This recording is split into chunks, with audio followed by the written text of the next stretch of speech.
Hey, we going live. We going live. Hey, watch what you say. We can still have this conversation. Just watch what you say. The hood here. Hey yo, Savage, the hood here. Just watch what you say. No, you talking about the chick who said my man tweeted saying she had a natural ass. Yeah. And I tweeted the Emerson Kennedy reply. Like, man, that was nothing natural about that. Like, dog, I watched her walk off, and I was like, "You got to be shitting me." We did not. Alexis Sky booty. Alexis Sky. Ain't nothing real about that booty. Speaking of asses, shout out to Miss Hustle. Don't do that. Don't do that. My boo went under the knife. Well, the surgery, that's cool, but priorities first. Priorities first. Danny, yeah, you cannot co-sign this fuckery because she went under the knife. Miss Dr. Miami could have fucking waited. Hey. Dang. Did you really just say that? What? Savage, I want to see some ass. Look. I'm like 6'9". I'm still humping. Oh my God. But for real, the only reason I'm kind of confused about the situation, because if you go look at OTF on Instagram, they're showing her getting ready for surgery, getting prepped way before. She. Okay, so here's the deal. She apparently let them know that she wasn't going to show up 2 weeks ago. Okay. She did let them know. Mm-hmm. The chaos post, I don't think was supposed to go as left as it did. He simply just said, "I'm here with my sis that Hustle no-showed." He said that 2 weeks before a battle, canceling is still no-showing. The battles, he said 2 months ago, I sent you the bread. 2 weeks ago, you let me know you weren't coming. Then she said, "Suck my dick, you ain't get shit back." Neighborhood. No, actually, then she said 100 gorillas will be outside the event. I can tell you exactly what she said. Look, I'm gonna keep it real. Who is that said fuck the bloggerhood?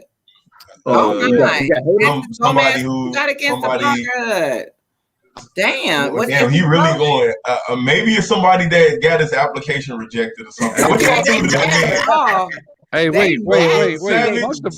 Chris, Danny, what y'all do to this young man? His Wi-Fi acting up here in his hut right now. It's somewhere in Africa.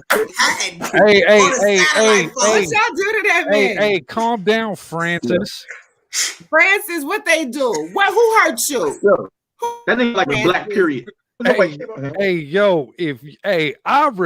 refuse to be told fuck me by 35 cents a day. Nah, get the fuck out of my face. You know what? I told you, stop it now. Cut it out.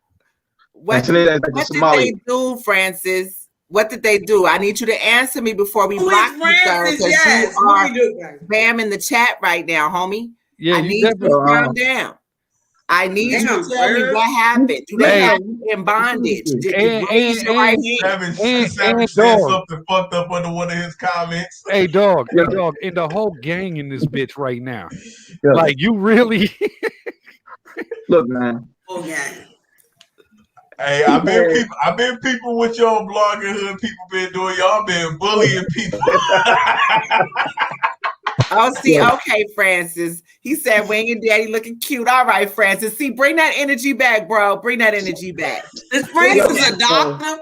Francis is like a doctor. Wait, okay. Hold on. Look all educated. Hold on. Because he compliments y'all. It's still fuck. All right. I ain't in bloggerhood, so I don't know that. I'm bloggerhood like them. I'm bloggerhood. Out here like Ray. I'm gonna take this hat off and had a baldy hanging out, ready to spaz. Look, man. I love everyone. Oh, Bria. Bria said, who said y'all leave Francis alone? He didn't mean it. He didn't mean it. What up, Ad? What up, Ad? Stop threatening me. And with the threats, shout out to Ed with the threats. Don't be threatening me. You can't come into my house and be trying to threaten me. For real. Shout out to Weed and Battle TVs. Yes. Yeah, man. Matter of fact, I want to say this real quick about Weed and Battle TVs, man. Go check out his channel. He got 5 reasons why Twerk should retire. This is not no propaganda. He wasn't joking. He gave legit 5 reasons. And these were some legit reasons. Like you could tell he put everything into this. Go check that out, man. Go check that out. I didn't know I was an affiliate. Yeah, no, you definitely. No, I didn't know. Y'all didn't tell me. You definitely down by association. You definitely down by association. I don't do followers. I mean, you know, I don't do followers. Y'all gotta let me know. Oh shit! Hey, Shooney. Hey, Shooney. Yes, let's get to the How you doing? Yes. Welcome back. Welcome back. Fire battle. Back. Yeah. Okay, I'm sorry. I'm reading the comments. Yeah. Fire battle on the comeback with Dre Dennis. Yeah. Bloody scene. Man, that boy Dre Dennis be putting up Russell Westbrook numbers with the battles, bro. Yo, my man battled 11 times this week, man. 11. He got 11 battles. They were, hey, see, you know, she'll make me blush, and I'm white, so this is really gonna show up. Those eyes, right? It's the eyes, Chris. Yes. You lucky. You lucky. You see the eyes. Yo, you lucky. I like your husband. While she's saying, "Hey, Chris." Yeah, no. See, she lucky. I like her husband because you. That didn't even sound right, but I'm gonna let that slide. I'm saying that's right. Homie. I didn't get a chance to see the battle. I don't know if y'all did, but they said the battle was a head-to-head. I heard it was a dog fight. Shooney got some shit coming up, but y'all gonna have to hear about that over at 15 Minutes of Fame on Monday. But anyway, look, I'm just glad that you're back. I have to save some of the treats. She definitely, Shooney, what we trying to do? Wampian Woman of the Year. Yes. 2021. What we trying to do? Shooney definitely did her thing, even though whoever was recording them battles recorded like on iPhone 2. But other than that, you know, she was best. You know. Have you ever been shot in 180p? Because somehow they accomplished that last night. I watched that. That shit was like watching battle rap on Minecraft. Oh my God. Man. Somebody said watching that junk was like watching Japanese porn. You know how they be pixeling everything out? Like you know something going on, but they pixel it out. There's a lot of progression and nothing to be seen. I can't deal with it. I need my money back after fraudulent activity on my card. Like you breaking up, bro. You breaking up, Savage. Yeah, you definitely all over the place, bro. Says I'm back. They should have gave it to me 2019, but you sounded like Bloodbath Battle League right now. Salute. Y'all are or bloody scene or no scene actually. Wing, she say y'all should have gave it to her 2019, Wing. But I wasn't here. Where she said that at? I don't see it. It's right under Killer Chef, man. Oh, right under his comment. Yeah. I'm back. We watched battle. She didn't say us. She said they. See, we weren't here. Okay, my bad, Wing. I was just trying to get you right. I was just trying to turn you on. You know, I love my Shooney. Goddamn it, we gonna do that. We watched Battle Rap Podcast. Says shit look like CCTV footage. They crazy. Have you ever watched police body cam footage? That's a lot like what that was, man. It was just bad. Shooney, but I need to know, did you win this battle? 2-1, 3, or what we do? I don't know. I gave it 4 megapixels. What did you give it? I gave it 4 megapixels. You know what? I hate him. And not for nothing, they did say that unfortunately the footage did not change from the last event. Yeah. Shit. She said it was a one-rounder. Oh, I know it's gonna be fire. I don't like one-rounders. You know what? I like one-rounders. I like one-rounders depending on what it. Hey, it looked just like that. It looked just like that. I was just about to say, oh shit. There we go. Savage was just trying to be funny.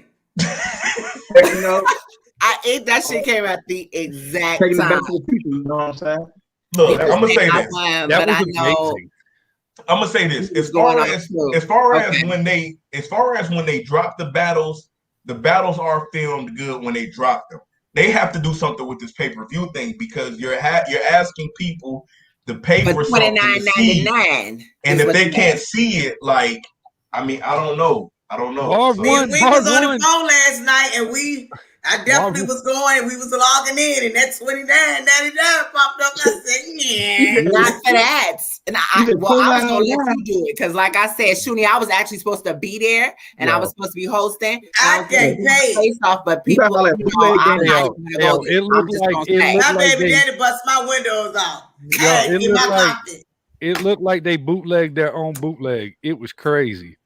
Marv went in there, asked for a fucking refund. He was like, "Yo, who do I need to speak with?" Okay, so man, glad to see that Shooney is back, man. Can't wait to actually see the battle. Queen. That's dope, man. Fresh off maternity leave, back in yes, from that beautiful baby girl. Yes. Danny, what are you drinking? That red wine. Like her mama. Okay. She got a little speck of her daddy, but she looked like her mama. She looked like her mama. I'm just trying to figure out where we going tonight, like what direction we're going. I have nothing in my cup tonight. I'm still drinking out the bottle. I have nothing. I'm still drinking out the bottle. Has been brought to you by. I'm stressed out, so Jumex. There we go. Hey man, hola, como esta? Let's go, Wing. Hey. I gotta get it together. I gotta go back to work tonight. Get your BD on and shit. Let's go. Okay, so I keep telling you niggas, time is money. Do not hit me up about no hosting and nothing else. If y'all motherfuckers gonna get my shit right. Period. Time is motherfucking money. Also, while y'all see predominantly weekends. I'm letting you know now. Don't come with no bullshit. Don't be on no suck of a love ass shit in my inboxes. Stop playing with me. If you want to do business, do business. Hey, yo, who in there sipping? Yo, who in the inbox sipping? That's all I'm saying. Don't be on no bullshit. Don't be on no bullshit because I fuck with these girls. Do not be on no bullshit. So real quick, as y'all see the names, right now we ain't got no comments. Y'all see the name. Make sure y'all follow all of these names, man. On Twitter, on IG. Make sure y'all following these names. Yeah, man. It's the real Chris Petty on all platforms now. Hey, real name Ray on all platforms. I'm sorry, I had to go there for a minute. I'm tired of people playing with me. Don't play with me about my money. We don't do that. Anyway. Okay, so what do the panels like to start with today? Jesus, fix it. I ain't got that long, so y'all gonna have to do something. All right, so I you know why we came here today. So we had some no-shows. We had some no-shows. We was talking about the whole hustle situation, and you know, for those of you that weren't here, we kind of talked about that, and we kind of over that now. Hustle did no-show. Pyrex Battle League, you said, Chris? Yeah, Pyrex Battle League based out of South Carolina. Y'all gonna have to give me 1 second. Somebody just showed up at my house. Damn, Chris. Yeah, hustle no-show. Twerk no show. It was like a no show. It's like if you pay for that event, you got jerked. I'm gonna keep it real with you. I'm not cussing nobody out. No, that's not what happened. I didn't do that. Listen, I'm so glad they know it's not me. I am loving this shit. No, because listen, people got to stop playing. Okay. I'm not in battle rap to have to be doing on no telenova shit. I ain't trying to have no relationships with nobody like that. Like, so I understand that this is a place where people meet people and you have things in common and you think that you in love and whatever. Hold on. I know you in the middle, but you see how they do me and you. First, make your move, say, clicked on Wing, already cut somebody out. Peter Lewis underneath the comments, also, please keep Ray in a good mood. What they think me and you be on? Hey. All right, we back. All I'm saying is that, as I said, I love it. I've been affiliated with plenty of people. So people should know by now, stop playing with me because I don't tell my affiliations. You just see me here and see me there, and then you just kind of know. I don't know if you think I'm this big. Hold on, Chris. I don't know if you think I'm this little fish in a big pond or whatever. I don't know if you think that I'm this, not you. Let me go. I don't know if motherfuckers think that you can just kind of, again, really what I'm saying is this all ties into everything that has been going on in female battle rap, period. You know what I mean? I see what these girls go through. Us women and females in the media go through it too. But see, when it comes to my money, we got a whole motherfucking problem. I'm just not that person to jump out the window and go to whoever radio show or even on mine and start blasting niggas. I don't have to do that. Behind the scenes, we can dead that whole issue. You see what I'm saying? But all I'm saying, from here on out, don't hit my motherfucking inbox trying to fall in love. Just do business. That's it. Whoa. Hurry. Man. She said the DMs are closed. The DMs been closed. Making moves major. Yes, New Jersey Twerk did no show Robin, but it was because he had a death in the family. So prayers up to him and his peoples. Yo, I want to touch base on Twerk real quick. Yo, bro. Hold on. This is a conversation that we had in the chat yesterday, I believe. And I want to put this out just for some of y'all to think about. Some of y'all that really know me know a couple years ago, my brother had a major car wreck that almost killed him. He had a major head injury, has plates in his head, and it's been 2 years since that wreck, and he suffers from things like anxiety as well, and has issues with his temper now, things that were never there before. I'm not making excuses for Twerk, but somebody needs to tell him to go get looked at.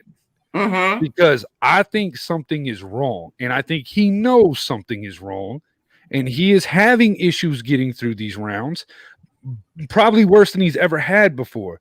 When you have an accident like that, you need to consistently see your neurologist. Concussions come back.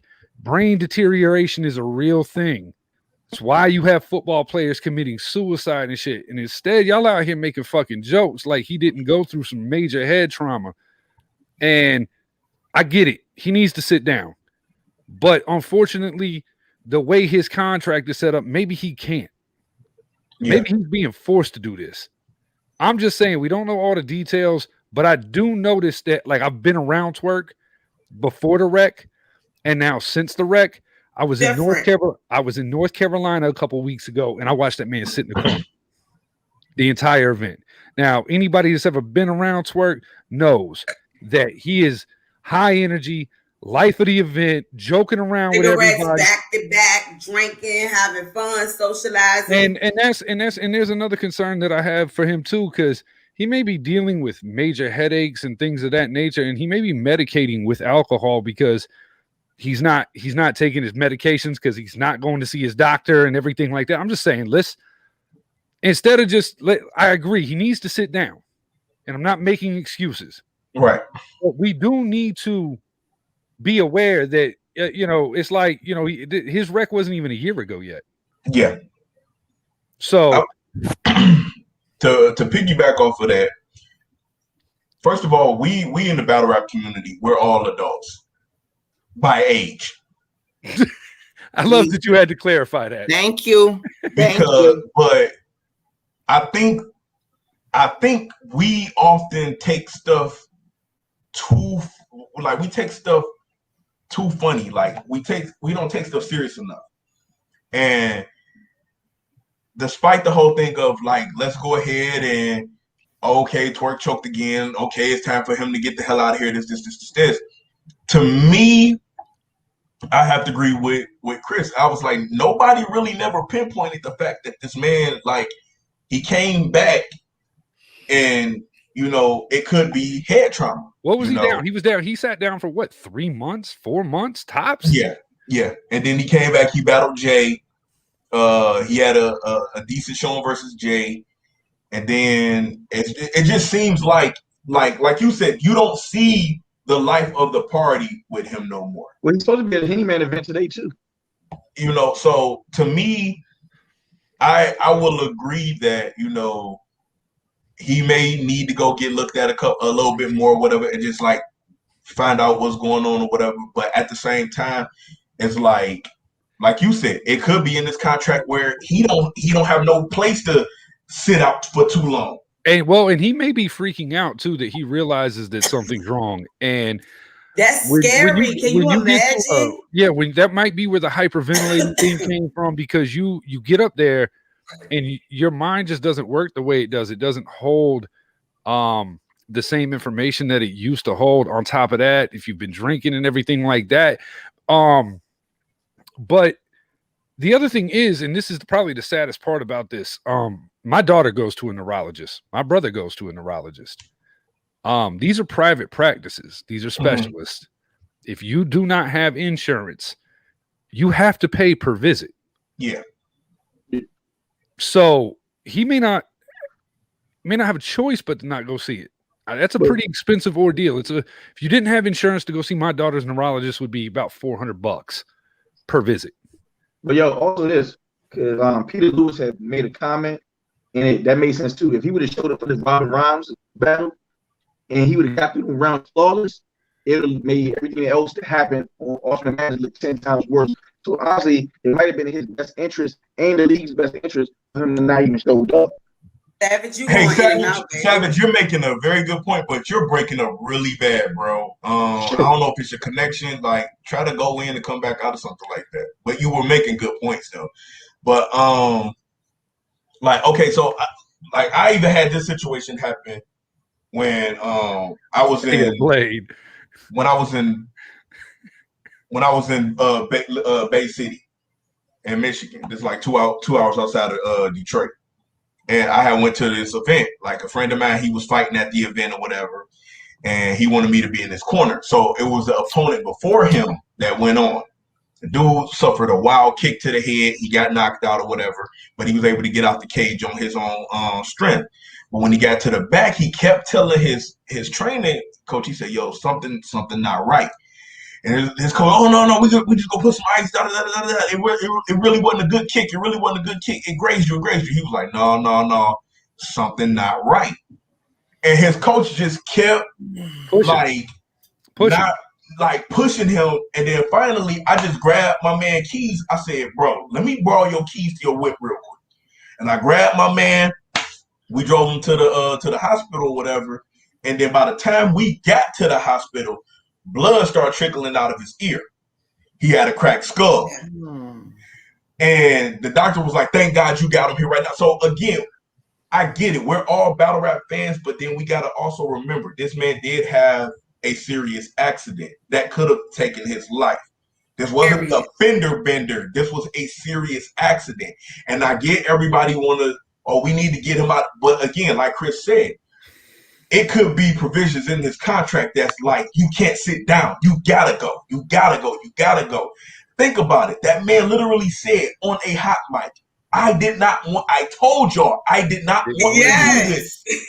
I didn't want to do this. I thought he was like, I told y'all I didn't want to do this.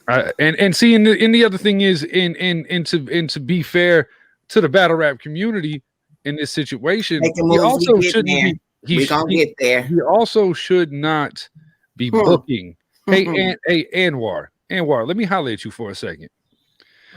Anwar, you're his manager, correct? Everybody, can we all agree to this? Can the congregation get an amen? I just heard this recently. Okay, it is your job. It is your job to make sure that he's not doing more than he is capable of doing. As his manager, as a friend, you should be the first one checking in. Okay? Yeah. He ain't had these problems with Rome DMV. Just saying. But when your manager is also your drinking buddy. Oh, man. And you're both at these events sloppy. Yeah. I mean, I'm just saying the manager been looking sloppier than he been. Well, and that's what I'm saying. And also, you cannot just be happy to be here. You're on, I get it. You're on URL's little media channel and everything like that, and that shit's cool. But if you're just happy to be here, bro, get the fuck out the way. Well, let me ask a question. Let me interject for a second. Because you were talking about therapy and how much it costs and this and that and the other. Didn't Drake give him some money? Somebody just said something about Drake. Didn't Drake give him some money for Drake put Drake had 40 or Ali, I can't remember which one. When the GoFundMe occurred, they made a sizable donation. He got like 25 bands. Now, I'm not saying that's not a lot. 25, but it's not a lot. It's not a lot for this type of injury. Plus, GoFundMe does take out fees, right? So their that's little not a lot percentage. for his injury. He might have got 25,000. Probably didn't get him if he went to therapy or tried to. It probably didn't get him through for a month. It probably didn't get him through. Well, I mean, and on top of that, he was being irresponsible. He still, y'all forget that even though he looks 40, he's still relatively young. Yeah, that's interesting that you can make comments about that man like that, but then he, you know what? I ain't gonna go there. Never mind. What? The battle rap real quick, we watched Battle Rap Podcast. He said, Devil's Advocate, he was electric versus Mookie Cal, so I really don't know. Let me respond to that. You got to understand, he didn't battle a whole battle though. He had somebody to lean on and play off. For instance, I don't know if it's ECW fans that's in the comments. But when Taz broke his neck, he was in a tag team match. When Taz broke his neck, he had his partner take the grunt of the rest of the matches that he was supposed to take because he broke his neck. So we don't know. You do make a good point, but we don't know. You got to also understand, even though it was a tag team match and he was electric, T-Top still took some of that grunt. So. No, and to be fair, T-Top was messing up, and Twerk had to try to come in and save what Twerk had going on, or what Twerk had to come in and try to save what T-Top had going on in that third round. Yeah. So, the only thing as we ask as fans is to be humble about messing up. To be honest, if you've seen any of his post interviews, he is usually pretty humble about the mistakes he's made. But the other thing is there is. Okay, being humble about the mistakes that you're making, but you keep making them. Right. But again, like I said, it's an issue now. It's a problem. Right. So that's what I'm saying. So URL, it is y'all's responsibility. Thank you. To put him down for a while. Let him get healthy. Smack Beasley, if you're listening, if you check in, bro, do a wellness check. Get him some help. He may really need it. When he go in these smaller leagues. And then he have these great battles on these small leagues and come on URL. That's what makes it look worse. They should be dead in them smaller battles until he can come to some flawless URL performances. Well, see, again, if there is head trauma, and I'm the last person to make excuses, but facts are facts. If there's head trauma, again, with anxiety and different things, like Chris was saying with his brother, there are situations that may be a lot more intense. Whereas a smaller league may not be intense. I mean, with this whole caffeine situation, you know, there's other elements that you got to deal with outside of what the big stage was, but a bigger situation can be a lot more stressful than a smaller league with about maybe 25 people. But these aren't your bosses. You see what I'm saying? He has a lot more expectations when he's on the brands league. Shorter prep time. And to be fair with you guys, the fans, you put that man under a microscope. Everything he does. Don't do that to the fans. Hold on. Don't do that. Hold on. Whoa. Okay, go ahead. Go ahead. All right. Ever since he started having issues, period, there is consistently people that are out here researching if he's reused material, everything like that. That's what I'm saying. So if he's but who started? That's his fault. Chris? He's a grown ass man. No, I get what Chris is saying. Okay, we know that he's doing it, but the thing is, he's more scrutinized than any battle rapper. So it's like the minute he takes the stage, it's literally like a group of motherfuckers with 9 laptops ready to find any little hair thin thing. Hold on, but they find it. Hold on, but they find it, and when they find it, it just goes to the next situation. Then when they find it in the next situation, it goes to the next situation. If you don't put shit out, listen. Let me ask you something. If somebody steal from you out your house and they just stole a little penny, they stole a CD. You know how back in the day we used to have CDs, niggas come over there and I know. I bought Big L's, the big picture, at least 6 times. I bought 400. I had to buy all live on right. But hold up. It's one person that always help themselves to your motherfucking CDs. Do you leave the CDs there? The ones that you rebought. Do you leave the motherfuckers there? But when you know this nigga about to come to your house. Right. No, I mean, I think both you and Chris is making a good point. But the thing is, like, for instance, with Augustus, please stop taking up for him. You have to understand. We're talking about right now, we're in the situation of possibly the boy who cried wolf. We can keep saying he needs to sit down. 75% choke ratio. He did this the last time. He did that the last time. He did that the last time. But what if right now, because of the accident, something is really wrong and nobody is overlooking the accident? That's it.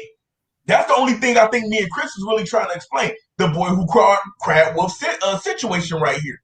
We all are sitting up there trying to kill this man.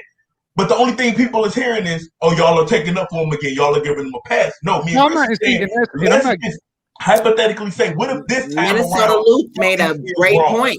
Minnesota Luke, I tweeted the other day, and you know, I get maybe some people thought that I was talking about the other part of the judging that he had. I was talking about that comment that Minnesota Luke made when he was talking about him and Casey. Basically, at the end of the day, he is going to continue to get booked. Now, what I thought you were going to say when you went there is the fact that he may not be able to help it, because I'm not going to make the excuse for him, but I felt that when he said, man, I told y'all I didn't want to do this. Because remember last show, we told for help. The way he gets booked, he can make that 100,000 on caffeine the way he gets booked. Depending on what his pay scale, whatever he signed that contract for, that boy may make that on caffeine being booked 4 or 5 times, maybe 6, who knows? And that's what I'm saying. He's regularly booked on caffeine, and he's regularly booked outside. You see what I'm saying? If he told this y'all does not hurt him. Right. He's definitely going to do it. He's going to get that bag. Now, what y'all got to do is stop booking him. And I don't mean to mess up his money, but if there is an issue there, you got to stop booking him. Facts. That's what I'm saying. Like, if he's in the algorithm, and when you book based off the algorithm, that's what it is. That's why you have different things that happen on the app. What happens with caffeine? It's all about the algorithm of caffeine. Caffeine don't care if they choke. They just care about the view. Is he the reason why they have the deal? I'm starting to think he might be the whole reason. No, he's not. Drake had a lot to do with that deal. Drake had a lot of shares in that company. Yeah. And Drake fucks with the battle rap culture. So yes, he is a twerk fan, but he is a fan of other people as well. I think that first of all, URL needs to step up and take responsibility and quit booking him. Listen to the fans. Listen to the fans. But beyond that, what I'm asking is that not only do you sit him down, but get him some help. Have him looked at. Yeah, don't just put him down. If this is your star, if this is your star, because what's going to happen if you just sit him down and you don't try to help him, he's going to take battles.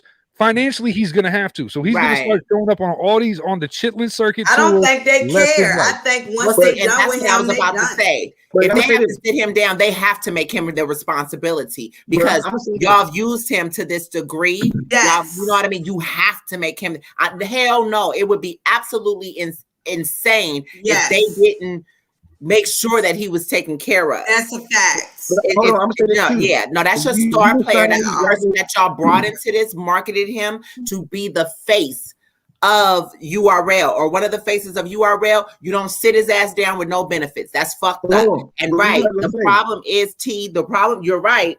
She said that well, y'all can read that. Basically, it starts with if Twerk wants to admit and address that he has an issue. It may be a problem that he can't do that with himself. I feel that too, or it could very well be that he might not be able to. I feel like not even just because he don't want to. Go ahead. I'm sorry, Wayne. Let me say that though.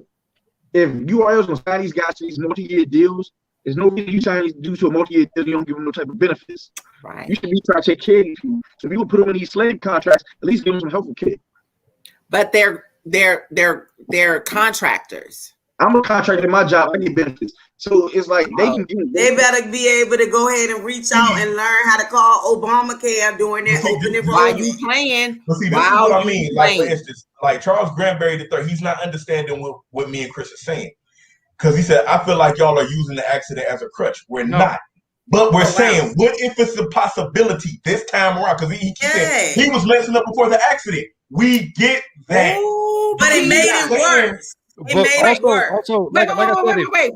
Hold on. Peter, he battled today?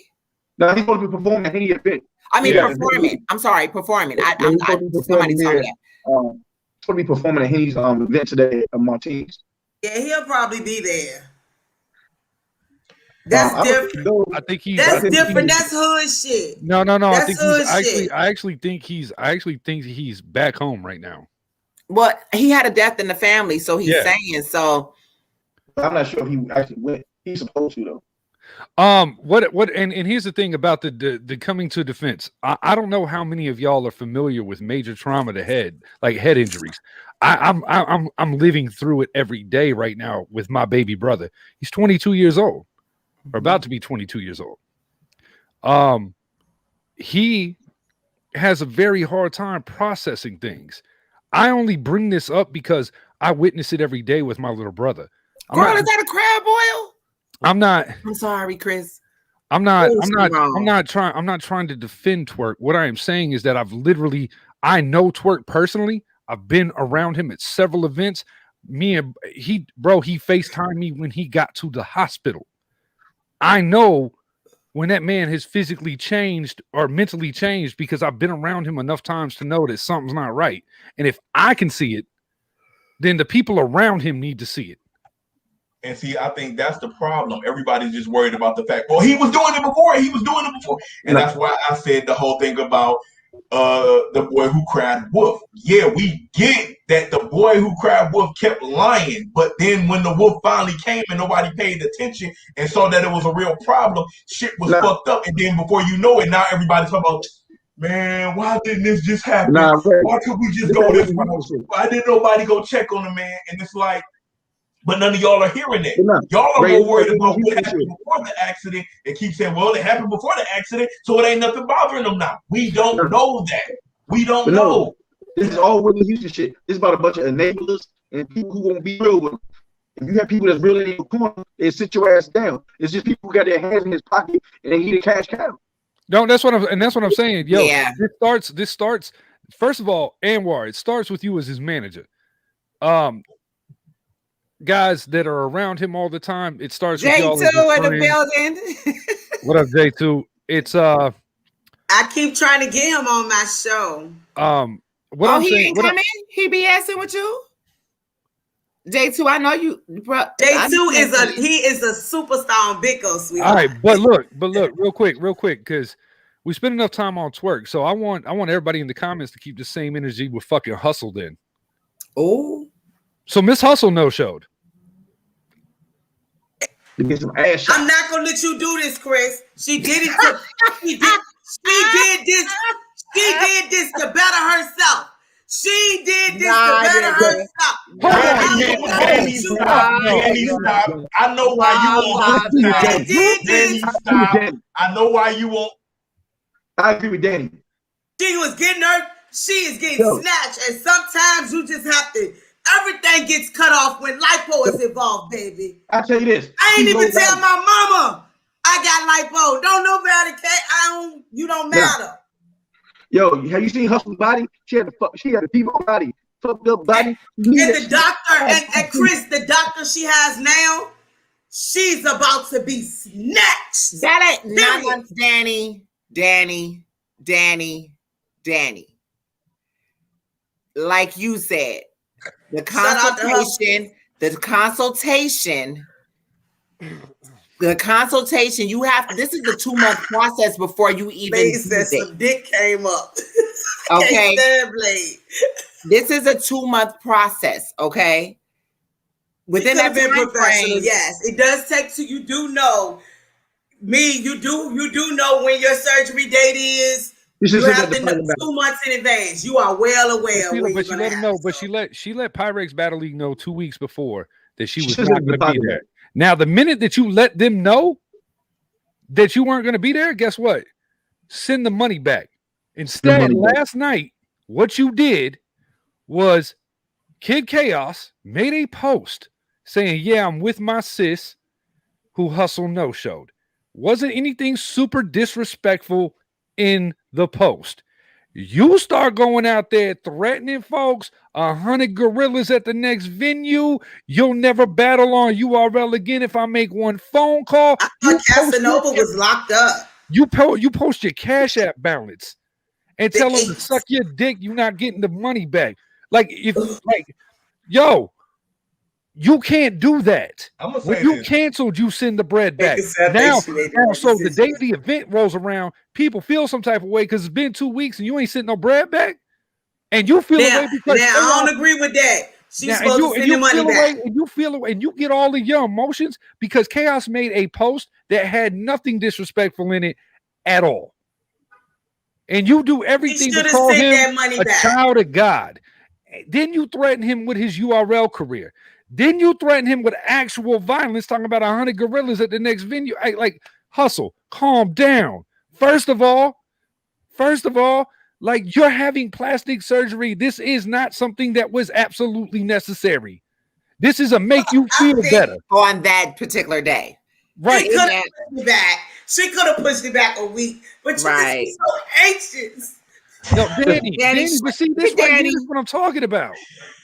You're making excuses about her body getting snatched. Well, for $1,000, her body could get snatched. Hey, speaking of that, nah, that's the wrong timing. Look, I'm gonna fall back. I'll be back. Real quick. I was about to. Yo, Danny. Look, real quick. I'm gonna say this. Look, real quick, I'm gonna say this, man. And this is not even pertaining to hustle. This is just pertaining to people that just get paid and then they run off. Y'all are gonna keep playing until one of these league owners be petty enough to take y'all ass to the fucking court. Well, okay. You know what, Blade? Because everybody been threatening it, but ain't nobody did. Blade, you the devil. You the devil. Yeah. Well, and here's the other thing. Fuck being sued. You just literally threaten these people, their venues and everything like that. Now, what if somebody gets you touched? See, this is what I'm talking about. Not everybody is scared of your 6'8" ass. That's what another thing. Black Sheep Media says. Another thing. I want to piggyback on what you said, Chris. Chaos neck. Another thing I want to piggyback on what you said, Chris. People got to stop acting like that you bought all the gangsters and they stop inventing gangsters after you got some. Yeah. Hey, who even for real? Who even wants to go there? Who even wants to go there? No, listen, Danny. Because the one thing I'm not liking a lot of people that do, especially people that talk down on bloggers because they think bloggers are soft. They actually literally act like that.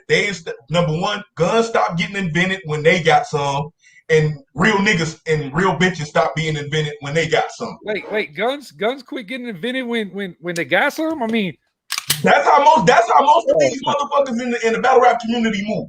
They literally act like, oh, I got the last gun that was ever made, and y'all ain't got it. Y'all really that was in my desk. Y'all, I never been a fan of online threats. That's just, and Wing, I like the way you do that right there. Wing, I can tell you this. Wing, I like the way you do that right there. I know Wing can attest to this too. Because when you go to online threats, you got people around you that don't know about online threats. They're about action. So again, right. The QP situation. Absolutely. You have to stop doing the online threats. But back to my original point. Jesus, I was about to say something, Lord of mercy. Y'all gonna keep messing around and somebody is gonna sue y'all. And they gonna sue y'all way more for what they get paid. And if they get a petty ass judge, that petty ass judge gonna say, you gotta pay them that plus more. What did the judge say? You got to take that fat out your ass. Well, hey, here's the thing. Here's the thing. Because what you guys really aren't thinking for people that have never gone through a lawsuit or everything like that, there becomes losses and everything like that. So not only did you run off with their money, but now they can sue you for damages. Yep. And then you're out here doing the most. Well, I mean, she was on that. She was on that same thing with the Sirius Jones situation and Big K. He didn't take into account that at the end of the day, you got a deposit, but then Sirius Jones, I mean, Big K doesn't get his back end. You see what I'm saying? Because he can't battle now. No, Loso canceled on her. Somebody is going through in this fucking pandemic that you would sit up here and basically play with somebody else's money like that. So outside the court situation, you didn't think about the other person involved, but yet still, she will be the first to be like, run me my dough, and will get online and expose anybody who does not pay her money. Her and Dino have been going back and forth for years. So if that's the reason why you actually did that, then that's a problem, though. Okay, so one of these league owners need to whoop somebody's ass. Somebody need to ass whoop. At some point, somebody got to face some consequences. It's got to be some discipline. Like, yo, you know where they be at. That you want to be some that ass. When you do somebody on cam and you whoop their ass on cam and ruin their whole career, make them look crazy. That's what people want to start learning. You got hard head, make it soft fast. Man, fuck all that. Can we get into it? Hold on, real quick. Also, hustle. You played yourself last night because you went on social media and told the whole world that was some light change you got booked for. So what did you do? You let us know you out here getting booked for the low. So either one or two things occurred. Either you really not getting paid that much money, or you took that little bit of change and had no intention of showing up. Period. So which one is it? Which one is it? Which one is it? Shout out to Drop in the building. Yeah. But $4,000 ain't no money, so I don't know. She was big dogging with that. No. Hold on. She said the deposit was $1,000. But now I'm talking about that she showed. That's nothing. Like she basically she had 20 G's in that cash out. I'm like, yo, is that her only fast? No, that's her back. That's the back end to the doctor she got to pay. All right, let's change the topic. Let's change the topic. Sorry. I'm sorry. We just not gonna sit here and like y'all want to crucify twerking shit, and then Danny went up here and justified this for a fucking for a butt lift. I'm not doing it. You know I feel you on the twerk situation too. I told y'all when I seen twerk at the John battle with Ace Amin. He was not the nigga I used to see. I'm telling you, he used to come to Richmond, turned up at the club. He's always loud. Twerk would be at the events, hanging out the window, out the car, talking to the fans. So it's just, he was not the same guy. He wasn't even really drinking. He was smoking cigarettes heavy, but he just wasn't the same person that I met.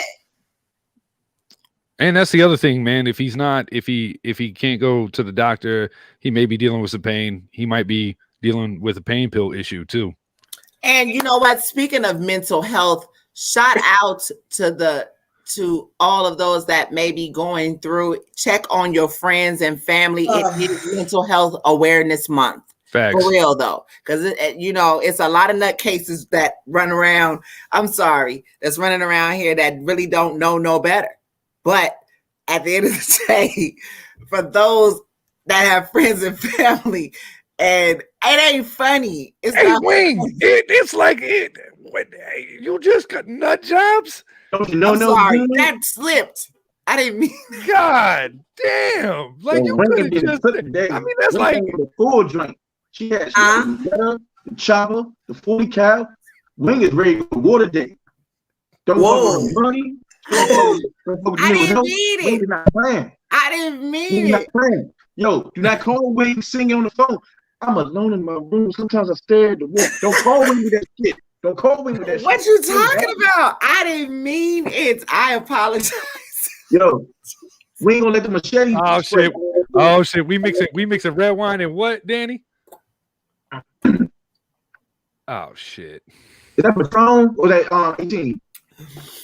I know my homeboy actually got me that. You know how my gay friends do. It's no telling what it is. All right, let's get into it though. All right, Danny, go ahead. Shit. So, God damn it. Robin, Ram, and Casey. How we feeling about this? He said he ran down on her. But look, I'm kind of feeling like you waited around to pick with Casey. Because the story that I heard you tell, you said you were sitting in your seat in the airport on the plane, and you saw Casey walk past you. So you must have saw her already. You didn't know she was with somebody. Then you say, okay, whatever. You make friends with the lady sitting beside you and her baby. Okay, I heard that. I'm feeling you. I'm listening to you, sis. Then you say you get off the plane and you notice your phone is missing. Okay, and then so the lady beside you, she coming off the plane. She like, what's wrong?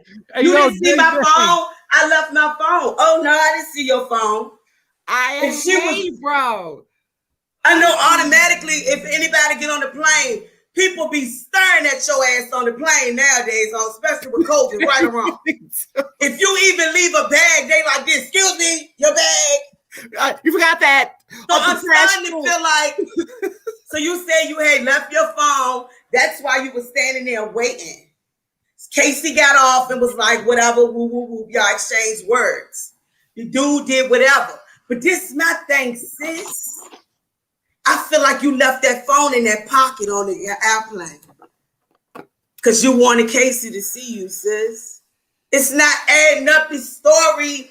Maybe all that happened. I don't agree with domestic violence by all means. Everybody know I went through that with my baby father for 5 years. But this story, but let me ask a question. Because I have qualms. I don't really I came back just in time. But you know me, I'm not fit to get this a whole bunch of time any motherfucking way. But she was in seat 7C. So you said she didn't see who Casey was with, or she damn CSI, you got the name of it. It's not CSI. It's not CSI, but I told you, motherfuckers, you know, I be in everything on every little platform. Doesn't matter. You know what? And you was in boarding group A, so you was first. That's what we saying. It was actually Casey, we know, Casey, we know you got the love. It was actually zone 2 while you playing. Yeah, I know. Hey, I told you. I know. A lot of things not in a lot of places. That's all I'm saying. All right, let's continue then. And then what? Sometimes you get what you want, but you might not want what you get. That's all I'm saying. But you know what? I'm gonna sit back and let people do their narrative, start their narratives. I ain't got shit to do with that. I don't have nothing. Well, I did, but you know what I mean. Anyway, go ahead, Danny. Tell your story. Yeah, Danny, come on, get these rounds off. Man, Danny that damn shrimp broil over there. She just turned the camera I know. I'm frying chicken too. Well, this isn't a good cat fight. This is not a good cat fight. Basically, she said, Casey get off the plane and was like, what's up? You keep my name in your mouth. What's up? I'm trying to see you at the event. She said she was like, howdy. Howdy. What's up? Howdy. She said, I'm tired of this one. I'm tired of this bitch keeping her name in my mouth. I'm tired of this bitch at this point. She said, Casey dude walked up to her. The dude 6'3" walked up to her and grabbed her and was like, what's up? Don't be saying nothing to my girl. Maybe I'm exaggerating, but whatever. She says, maybe I'm exaggerating. You said maybe I'm exaggerating. Yeah, the drink kicking in. Fuck y'all. Go ahead. Then she said it's 6'3". I don't have no footage. I don't have no footage. 6'3" girl. Moves. I don't have no footage. All I know is what I know. Chris, wait, great shit. God, no, run it back, Danny. Run it back. Hold up, shit. Okay, let me answer the questions while you get it back. Making moves. I don't have no footage. I just know what I know, and I got actually proof in my phone what I know. But man, you gotta go on Angry Fans page and watch it, y'all. I can't explain it right. Y'all know what the fuck it is. No, we don't. That's why you were supposed to be explaining it. She said she was standing there waiting to go. She said in order to get back on the plane, you have to wait till everybody boards off. That's true. Because she left her phone. But the 6'3" bird lady that was beside her didn't see the phone, but she's standing there waiting for her phone to be able to see if she can help her search for the phone. Said Casey J came out the boarding party, was like, what's up? You keep my name in your mouth. What's up? You got something you need to say to me? I'm going to see you at the event. She said, howdy. What's up? What you trying to do? What's up? Then she said KCJ boyfriend walked up to her and grabbed her and was like, don't be saying shit to my girl. Maybe I'm exaggerating with that part. He might just say don't be saying shit to my girl. But he grabbed her. I don't give a fuck. I'm adding that part in. He said he grabbed her. Then she said his 6'3" lady was like, don't be putting your hands on her. Why you putting your Yo, this is the greatest story ever. She said, I don't even care if it's like 100% wrong. Putting your hands on her, you know, because I'm 4'11". I'm 4'11". The 6'3". Wait a minute, wait. This is 6'3" baby with a woman with the baby? With the baby. Oh. You the one that was sitting beside her on the plane. Y'all know I rushed the nigga with your baby. So wait. A grown-ass man with your baby? Hold on. So wait, we got a 6'3" woman with a death wish? With a death wish with a baby in her arm. Okay. Anyway, the dude grabbed her. TSA and the 6-foot lady start snapping. KCJ see them on the phone and tell her dude, come on, let's go. Some type of way she said the police in the airport. In the airport. The police come. She says she give a report. 6'9" vibes. She tells the people. Who called the police? Wait. Who called the police? The TSA called the police. When you at the airport, you ain't gotta call them. They there. Of nobody who was standing right there. What they called for security? Security came. She gave them. No. There is no security. There's airport police, right? Police. Right, Jay? I mean, Ray, because you from Detroit. Yes. Okay. It's the police came. She gave the police Casey full name. She said on there. She said, I don't give a fuck, yo. I told him her whole name. She ain't give a fuck, yo. I mean, you can see the red and yellow braids growing from her scalp and the grill appearing as she was talking. Turn it into 6'9". She was like, yeah, because they downstairs at the baggage claim. That's not turning into 6'9". If somebody accosted her, so she told them what they look like. Once your man I don't need the police when your nigga put his hands on me. Man, because you popping at this point. Down in street shit. I ain't calling no motherfucking police. The police would have walked up. I'd be like this. Don't worry about it. I got it, bro. We good. Ain't nobody touching me. I got a question, Daddy. Daddy, you already know. Ain't nobody touch me, officer. I'm good. Don't even worry about it. I'm gonna put hands and feet on your motherfucking ass. You right, but he stands for. He's not even 4'11". So that I understand. This man is gonna tall. She is that short. So you can't just, you know what I mean? What you say, Savage? I said, you going to cost Robin Rhymes? KCJ got walk around with deadly weapons, that big ass forehead. She headbutt that girl. She might put her to oblivion. No, what the fuck? I'm gone. Bye. Wait, I I'll be back. Hey, y'all just gonna leave us up here with them? Oh, that's what we doing. Oh, hey, Ray. Hold on. Okay, so far, okay, we've got 6'9" vibes, Danny voice. We got Savage over here that says KCJ's head is built like an entire Thundercat. And we'll headbutt you into a Thanos oblivion. What are we doing, man? It's Sunday, right? It's the Lord's Day. 91 Real said, "Yo, Savage, you got to fix your Wi-Fi. You. Yeah, bro, you're killing me going in and out. I don't know what you usually your stuff usually. So look, let me tell y'all how bad Robin Rhymes is going on. My fortune. She was like, I'm sick of y'all keep saying I'm jealous of KCJ. Don't nobody give a fuck about her big head ass or them bad built ass friends she be with." Bro, she went off on the whole Kardashian, bro. And y'all know I love Jay. Oh, Jesus. The official that was bad built, bro. Jesus, fix it. Bro, she was like that bad built, bro. All right, so, I was crying, bro. Let me ask y'all a question. Do we think we're gonna have any issues next weekend here in Atlanta? Who gonna be in Atlanta? Hey, yo, I'm not paying attention to Francis's comments. I'll drop my location wherever you at, sir. I will fly you. I will fly you out from Zimbabwe just to beat. Oh yeah. It'll be round 2. It'll be round 2 of the tournament. No. We got Queen of the Ring coming to Atlanta. Yeah, that's right. Next weekend. The KCJ is going to be Tampa J, you ain't lying, because I will kill a nigga behind my kids. My mother stopped a whole basketball game when this boy when these two boys jumped my brother, stopped the whole basketball game, came in there with the bat and told the 18-year-old boy she would beat the brakes off that motherfucker. That's where I got the saying from. So yeah, you right. My mother was a savage, and then took her ass over there to Pacific Bell and with the white folk and played her position. But she knew everybody on the police force, so she had no problem. So, do y'all think that we're gonna have it? Do you think we're gonna have a bumping issue next? Someone did accost her. What you mean? Next weekend. That ain't funny, but it's funny. I wasn't trying to be funny. I'm saying someone assaulted her. I think the fact you used the word accosted, like. Yeah, I think accosted was respectfully. So are we gonna talk about what Robin Rhymes said about ARP? No. What she said? Okay, so look, let me say this real quick. Because I want him to respond so bad.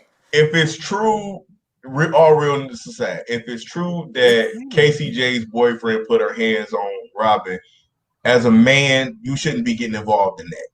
Regardless of go ahead. I'm sorry. Like, you shouldn't be putting your hands on a woman, period. If that's a situation between two women, as a man, the most you can do is try to de-escalate the situation and get your girl to walk away. You know what you do, but don't put your hands on a woman. In that situation, you grab your girl. In that situation, you grab your girl. Will grab you and be like, "Come the fuck on."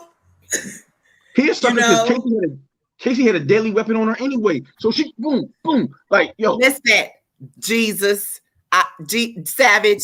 But listen, this is what I do believe something happened. I do believe something happened, but I can't do it. I believe something happened. And what y'all just said, let me break it down. Force is taking over me. I believe something happened, but check this out. What I believe happened, they probably got off the plane and got into a shouting match. Okay. I feel like, old boy may have jumped in front of them because that's what a man would do to a degree. Mm-hmm. But I feel like he probably was trying to hold Casey back or whatever. But if you know how sometimes, and I'm not saying Robin did this, but we see this a lot in battle rap, and I've seen it in other situations where somebody jump in front of you, now the security here, and all of a sudden you run around. They'll try to run around and sneak you. Act like they about to do something, and he ain't gonna let nobody hit his girl. Yeah, but see, okay, wait. Let's all keep in mind. Let's all keep in mind that we were in the airport. We can't do no types of fuckery in the airport at all. And if you do, we're going to there's cameras everywhere, and you're not getting away with anything in the airport. Did she show the police report, Danny? Oh, come on, let's not do that. She said that she got a business card and they was going to call her on Monday. Did she show the business card? Well, on that business card should be a case number. It should be a case number. But, I mean, ultimately, what Making Moves just said, is it snitching? Hell no, it's not snitching. I mean, somebody else called the police, number one. Somebody else did call the police. And again, TSA called the police, say, yo, man, come fix this shit. They wilding up here, y'all. Right. Yeah, Ray used to work for TSA. I used to work for TSA, so. Yeah, this isn't the streets. This is the airport. This is not gang affiliation shit. This is not none of that. Y'all were in the airport. So this is not snitching. Somebody called for you. Now, and to be honest, with the situation popping off like that in the airport, you have no choice but to give a statement at that point. Because they just gonna lock all y'all up. Yo, Francis is wilding. I didn't say nothing about her forehead. That's savage. Look what Francis said. Francis said this way he called the police. I ain't fooling with y'all today. I am not fooling with y'all today. I'm not. Leave this Swayze alone, man. Tell Danny make me a plate. Oh God. But at the end of the day, what troll account is that? That is somebody's troll account, bro.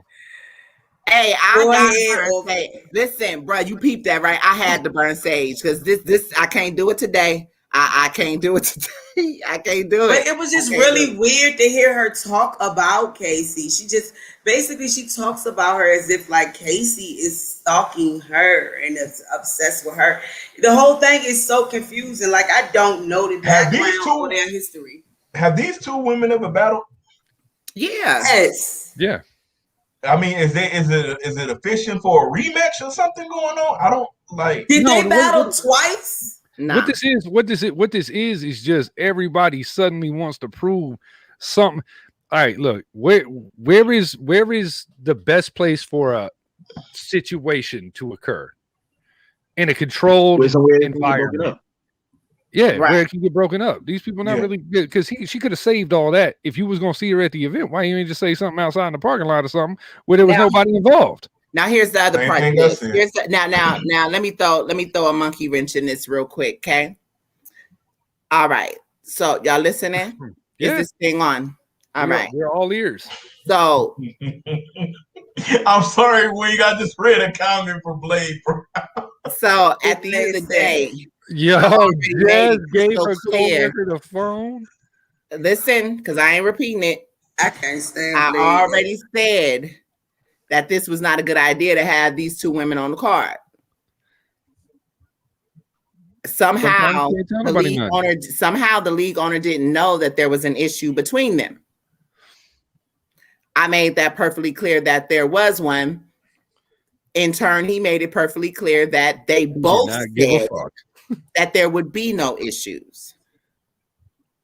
Everything was good. Robin's flight was booked. Casey was not supposed to be going out of Dallas. So when Robin says it was kind of strange or whatever she said in regard to that Casey was flying out of how did they end up on the same flight? They weren't supposed to be on the same flights. They weren't even they weren't even supposed to be coming into the same airport. And I know this because I know this. They were not supposed to be coming into the same airport. One was supposed to be coming into Flint and one was supposed to be coming in to Detroit. Somehow they ended up on the same plane coming in at the same time. Okay. They said we ain't got the footage. Yeah, we ain't got the footage. I don't have nothing. I don't have the footage. I just be around. I don't have the footage. But no, on some real shit, this ain't even a real situation like that. It shouldn't be. It really shouldn't be. It really should not be. As I said, it really should not be. This shit seems like the fix is in. Because remember, Link, that's when I asked you. I said, well, there's two airports here in Texas.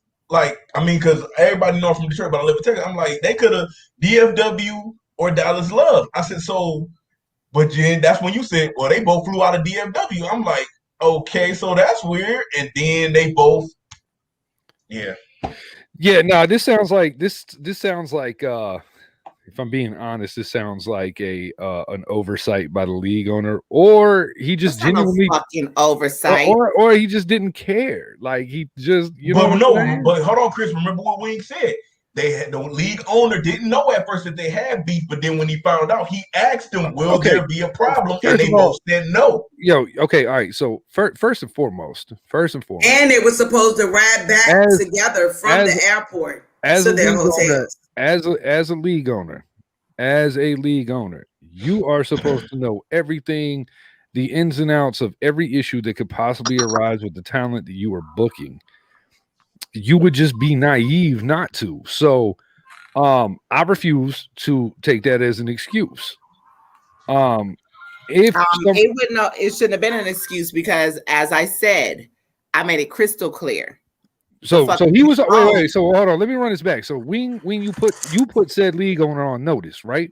On fucking notice. Okay. You goddamn right. And supposedly that same day he was put on notice. He said he hit them both up at that time. Everything was gonna be fine. And everything was Gucci, supposedly. I don't know, man. But this is also the same. This is also the same guy that shot a whole event in 4 megapixel. Listen, those Spirit flights are non-refundable. He ain't rebooking that shit. Thank you. But hold on, Mr. Butterworth. Hold on, Mr. Butterworth. Casey's flight was not booked the same time that Robin's flight was booked. How the fuck do you get the same flight or the same flight booked separate times? What the fuck? How does that happen? Like, do you know somebody that work at the airport, bitch? I mean, not for nothing. I don't know if it's in his defense or not. I really can't say if it was in his defense or not, but I can say he did say later on that, you know, to me, here's the thing. To me, it was too much talking going on between the two of them. A lot of shit shouldn't have been said to said person or other person. You feel me? You think that it's just from a long day of traveling and maybe they just were aggravated, or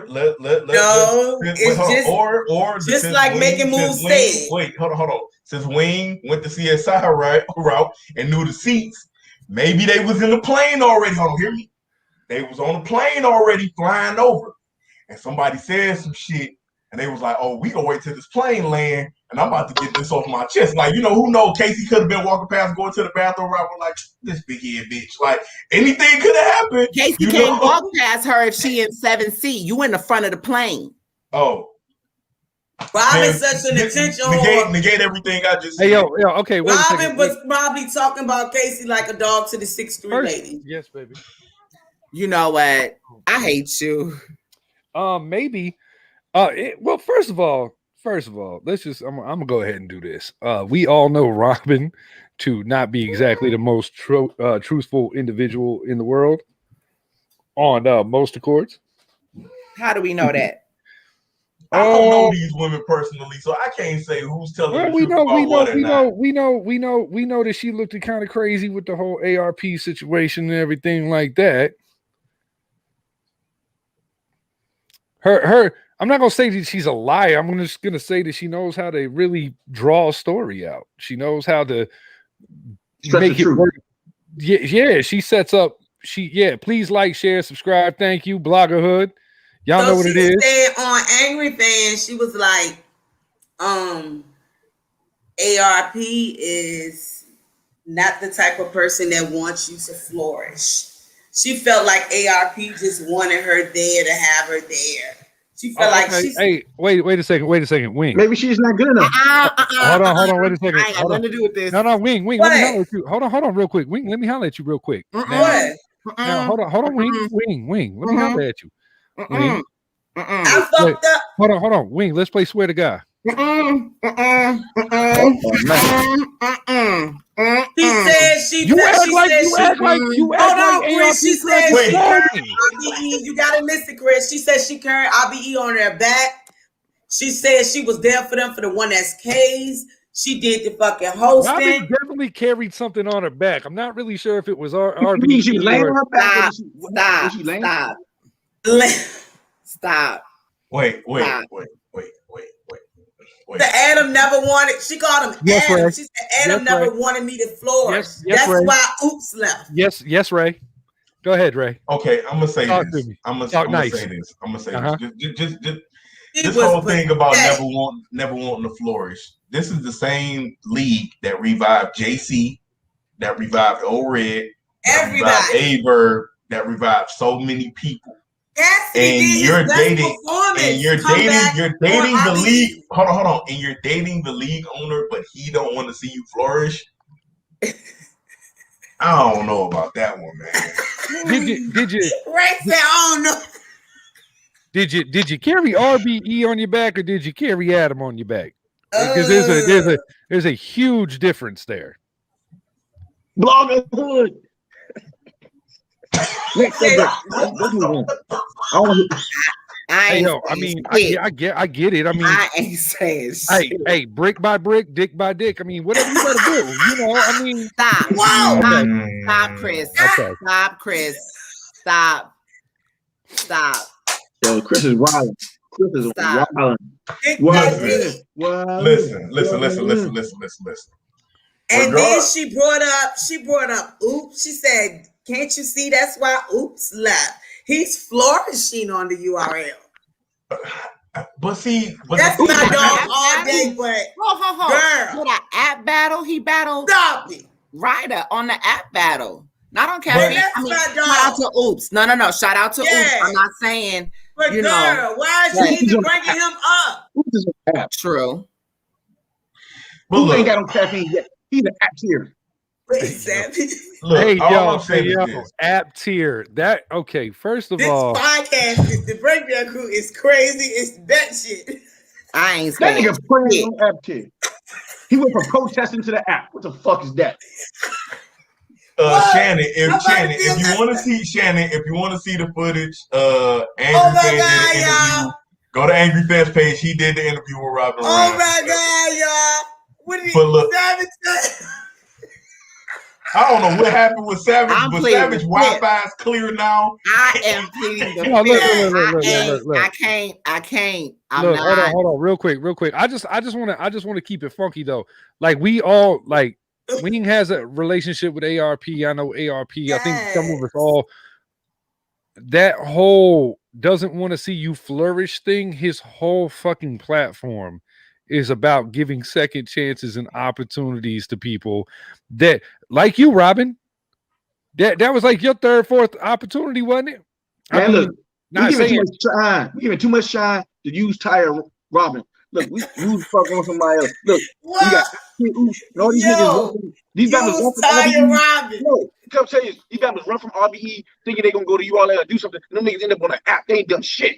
All these guys running around. They ain't done an app. Yo, me. Get them shits up. Fuck out of here. I want to hear that. Man, that nigga joined the Horsemen to be like the last place behind Street Hymns. Fuck wrong with y'all? Street Hymns. Jesus Christ. That's what Jesus Christ. Man. He need to protest for his freedom. Go back to RBE. Okay, on the app. My bad, bro. I didn't know who he battled. I don't have the app no more. I wasn't sure. She did. Okay. Well, I don't. Okay. Man. Okay, listen. Okay. Oops, I don't know if soccer board him on the app. You know, because like, the one that soccer board the known, because he all protesting the shit. Battle that nigga, because you ain't getting no big battles. Hey yo, I'm still stuck on used Tyre Robin. Don't do that. Respectfully. Listen, all I'm saying is, regardless of what happened, between them, is the killer, I think if when Wing gave the heads up to the league owner, he should have did his due diligence to make sure that those two women did not come across each other until at least they were at the event or until both of them had got on the stage to battle whoever it was they were supposed to battle. Ray, look at Blake comment. Wait, hold on real quick. Hold on. Wait. They talking so fast. Wait, Beatmaker 2012. Beatmaker 2012. Y'all notice the new cute girls get no battles. RX, My Verse, and Robin. Why y'all think that is? Well, I know RX just battled on King of the Dot. King of Dot. She been battling. My verse RX been acting too. So RX had a battle with My Verse on RBE. Right. No, that was on RBE or King of the Dot. No, that was King of the Dot. She was King of the Dot. And My Verse. Well, first off, My Verse has to stop acting like she's worth more than what she is. My Verse has got to quit acting like she's good at battling. I am easy. Don't do that. You know why? No, hold on. She is still. Look at the liquor. Hold on. She is still. Drink with the bag of popcorn. I'm so sweet. Now me, girl, shut the fuck up. Punch that bitch in the face. Leave My Verse alone. He's sexy though, but goddamn, shut up. My verse comes from the hip hop era. Leave My Verse alone. Stop, Danny. Get down. Anyway, shout out to None in the comments. What's good, I just don't think that she's current. She's definitely mid-tier Banksy. I agree. She definitely she definitely is. Yeah, she did not want to go through the trenches. Yeah, and that's just what it is. No, don't get me wrong, because if y'all was listening, I've been saying that. No, you cannot come in, and it to me it has nothing to do with the pretty girls, because there's a lot of pretty girls getting shots out here, but back shots. Yo, that's what it is. Yo, none in the comments. Yo, Wing, you said none in the comments, right? So, look, Wing, you said none in the comments, right? You said none. Yeah, none. I don't know if he's still in the comments, but none. He did say what's up. I don't know if he's still in the comments. Because after he beat JC, he sent that nigga to Battle Fest, and Turbo was like, he's pop locking on it. That's what's up. Hey, man, he beat that nigga teeth clean. Hey, lad. Hey, yo, this has been one of the funniest fucking segments. This is horrible. Yeah. I came with y'all. Yo, this nigga teeth look like the Carter from New Jack City, baby. When they showed a little Battlefield preview during the last caffeine event, and JC was like, I was like, oh, go. It was like ninja power and shit. I'm doing it for Chris Stokes. Yo. I'm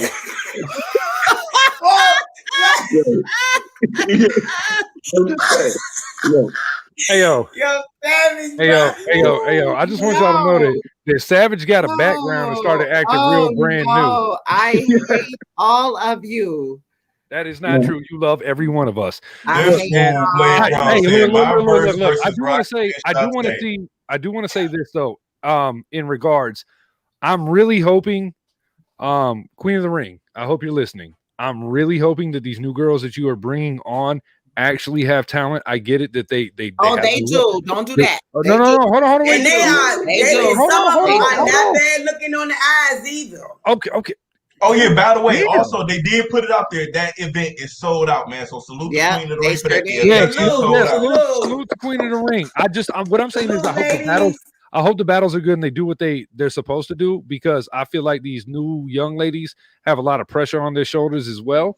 Listen, Prestiva just battled Prestivia, I think it is, just battled Lady Caution. Yeah, I was there. They keep saying 3-0. She definitely is a beast. She's a beast. You got Diablo. You got China. Man, listen, y'all better quit playing. Diablo, I like Diablo. I'm just saying that I hope that this is focused on actual talent and not so much Savage got small real quick. Jesus. Hold on. What was that? What's up with our kids? They just love to crash out. Amazing music. Cortez versus Surf. Big stage or small room? Small room for me. I would rather see that in the small room. Small room. Yeah, Banksy, you late. We already talked about Shooney. That's why we. How do y'all feel about Surf saying that Misfit is writing for him? I can say that I know who wrote for him. Never mind. Surf is full of shit. I like Surf. Well, and he might. I love me some Surf, but why you keep doing that to Cortez? Stop. Hey, hold on, real quick. Hey, Savage. Yeah. How do you feel about Sue Surf saying that Misfit wrote for Cortez? First off, Surf is still my favorite battle rapper. I don't give a fuck. Chalupa, don't do that to Cortez. Listen, look, if Chalupa got some help from Taco, I'm not mad at him. He won. But I don't believe it though. I think Cortez won that fan square. But hey, I mean, I don't know. Look, y'all head up, bro. You know, you never know who's gonna go to help, who's gonna go where to get help when you got writer's block. You know, some of your favorite top tiers might have visited. I don't know whoever when they had writer's block. I mean, but here's the thing, though, Chris. When you have, first of all, I hate using this word, but I'm about to use it right here. You have Surf. He already put the narrative out there that it's for 100K. you better get a ghostwriter. So then he doubles down on it and says, well, I know for a fact that, well, he didn't say for a fact, but he was like, oh, he had to get help from MISFIT. Whipping ass. And it's like, I will say this. Surf, but at the Surf same time, they said that Cortez was helping MISFIT all this time. So how is Cortez gonna help MISFIT and she help him? Look, I'm just gonna suggest that Surf not say too much more. What you just say, Savage? First, everybody saying that Cortez was saying that he was helping MISFIT at first. So that's true. That's true. That is true that statement was out there, but that ain't true. Yeah. They don't even rap the same. Yeah. No, they just talk the same. They sound alike, delivery-wise. They don't rap the same, but they literally sounds like Tez and her, like the way their dialect is the same. But I would suggest that Surf stay out of this before somebody does too much research. How about that? Mind your business, Surf. They rap alike, they talk alike, sometimes they even look alike. It makes you lose your mind. Look, I just one thing I want to say. I don't like. Hold on 1 minute. Amazing music. That is a great question. That goes back to our Vixen interview. Vixen said that the platform is staged, where she made comments, she made statements in regard to what they want on caffeine as far as female battlers. C3, damn, yeah, you're right. Like at the end of the day, I mean, that's the way I feel about it. And seeing that, and that right there, I feel like they don't want them as a collective. They don't want to look like old mechanics. Right, exactly. What looks good aesthetically for them. You feel me? But I feel like it's always been that way in for female battle rap. Well, the AGs had the hardest problem. But to be fair, like I said, this further lets us know caffeine is way more in control than I think a lot of people realize. And this is what I'm saying when we're talking about battlers, certain battlers, why we keep seeing the same battlers on these caffeine cards. Like she said, Shorty Girl told us they don't barely have time to rest. They want them to write again. She said it on here with us. Right. That's what that's what I mean. Like we gotta start opening our eyes and realizing the new age battle rapper is going to have to be able to operate on short prep times, are going to have to come with three rounds of solid material, because unlike the Twerks and the Calicos and the all these battle rappers, all the top tier to god tier level guys, bro, they will just diss and dismiss you. And go on to a caffeine and turn battle rapper to a sitcom. It's like a battle rap sitcom. Well, I mean, and to be fair, I think that this is a setup to you start booking these god tier and these high and these top tier guys, the overhead for these events go way up. I feel like Smack is getting to the cost savings era of this and wants to get cheaper performers. But that's what QP said on my show. He said that's why he hanging around. They trying to do a contract with caffeine where they just write for niggas. And they just recycle. Let me ask you this, or let's speak on this real quick. Well, and they're trying to get cheaper battlers, but why are they trying to get cheaper battlers when they actually raise caffeine amount for battle rap, number one, and number two, caffeine writes the checks. So why are they trying to get cheaper battlers when the money is already there? Because they try to pocket more for themselves. But let's get back to this question that's on the screen. It's like this, right? Thank y'all. Oh, wait. I'm sorry. Before you go any further, because I want to go to the next comments. Misfit, Jazz, big stage or small stage, caffeine. Go ahead. I'm sorry. But see, the thing is like this, right? The reason why, like, they really setting up these old tiers, the old god tiers, they setting them up with this short prep time to make them look bad with these new guys, to elevate the new guys who they can get at a cheaper rate. That's why you see these guys look different. It's like this. When Tay-Rock had 6 months to write for Daylight, it looks way different than Tay-Rock turning around 3 months after Verb and getting official. Because when you start bringing their value down, and you raise the new guys' level, and you got them already on these 5-year deals, you saving money. So when you get out of this caffeine deal, you back to having these other guys in your pocket for a cheaper rate, and you raise their profile. Which goes back to what Calico had been tweeting about the past few times, because he said, "Yo, me and Geechee, they've been trying to book me and Geechee for the longest, but the problem is I keep telling them, stop trying to book me 2 months or a month out. You need to book me. You need to book me a little bit longer." He was like, "I'm not about to put up a BS performance because y'all are trying to hurry up and get." And so that's why him and Geechee still haven't been booked yet. Because they trying to line people up. They trying to line them up. Yeah. It's so good.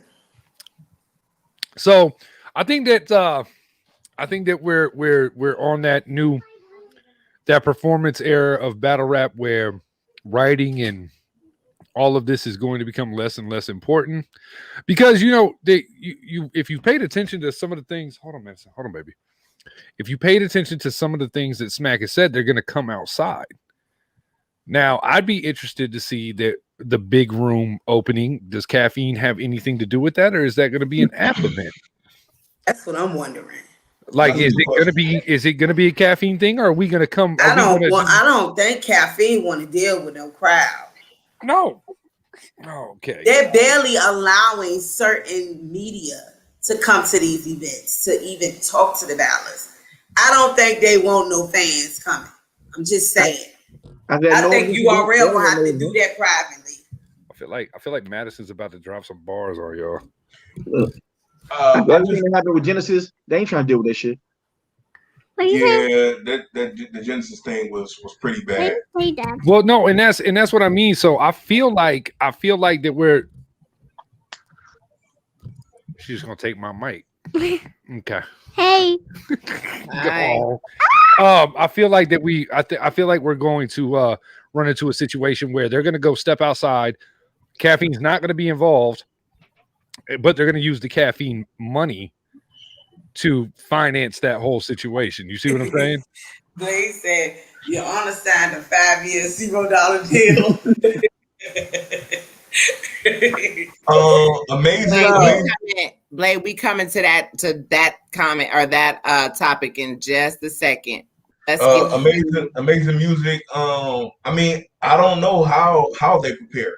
I just know that with JC, to me, my thing is this. I get that JC and Danny Myers both could prepare for battle raps back to back, but you can see a big difference between when there's a gap in their performance and when they perform back to back to back.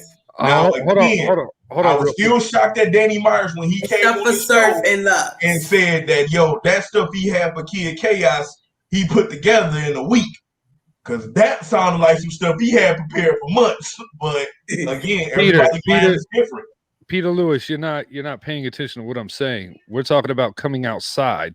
Caffeine did Gnome and Summer Madness because they had no choice. That was a small room event.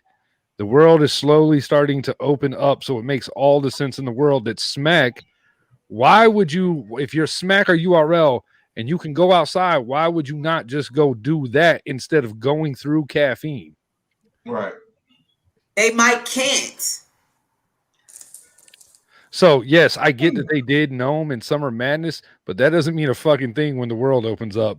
They want to get back in front of a big room. Why? Because it's exposing a lot of these top tiers that they can't rap without a crowd. Yes, they want to go get back in front of a big crowd so they can get these fans back on their side of the oohs and the ahs.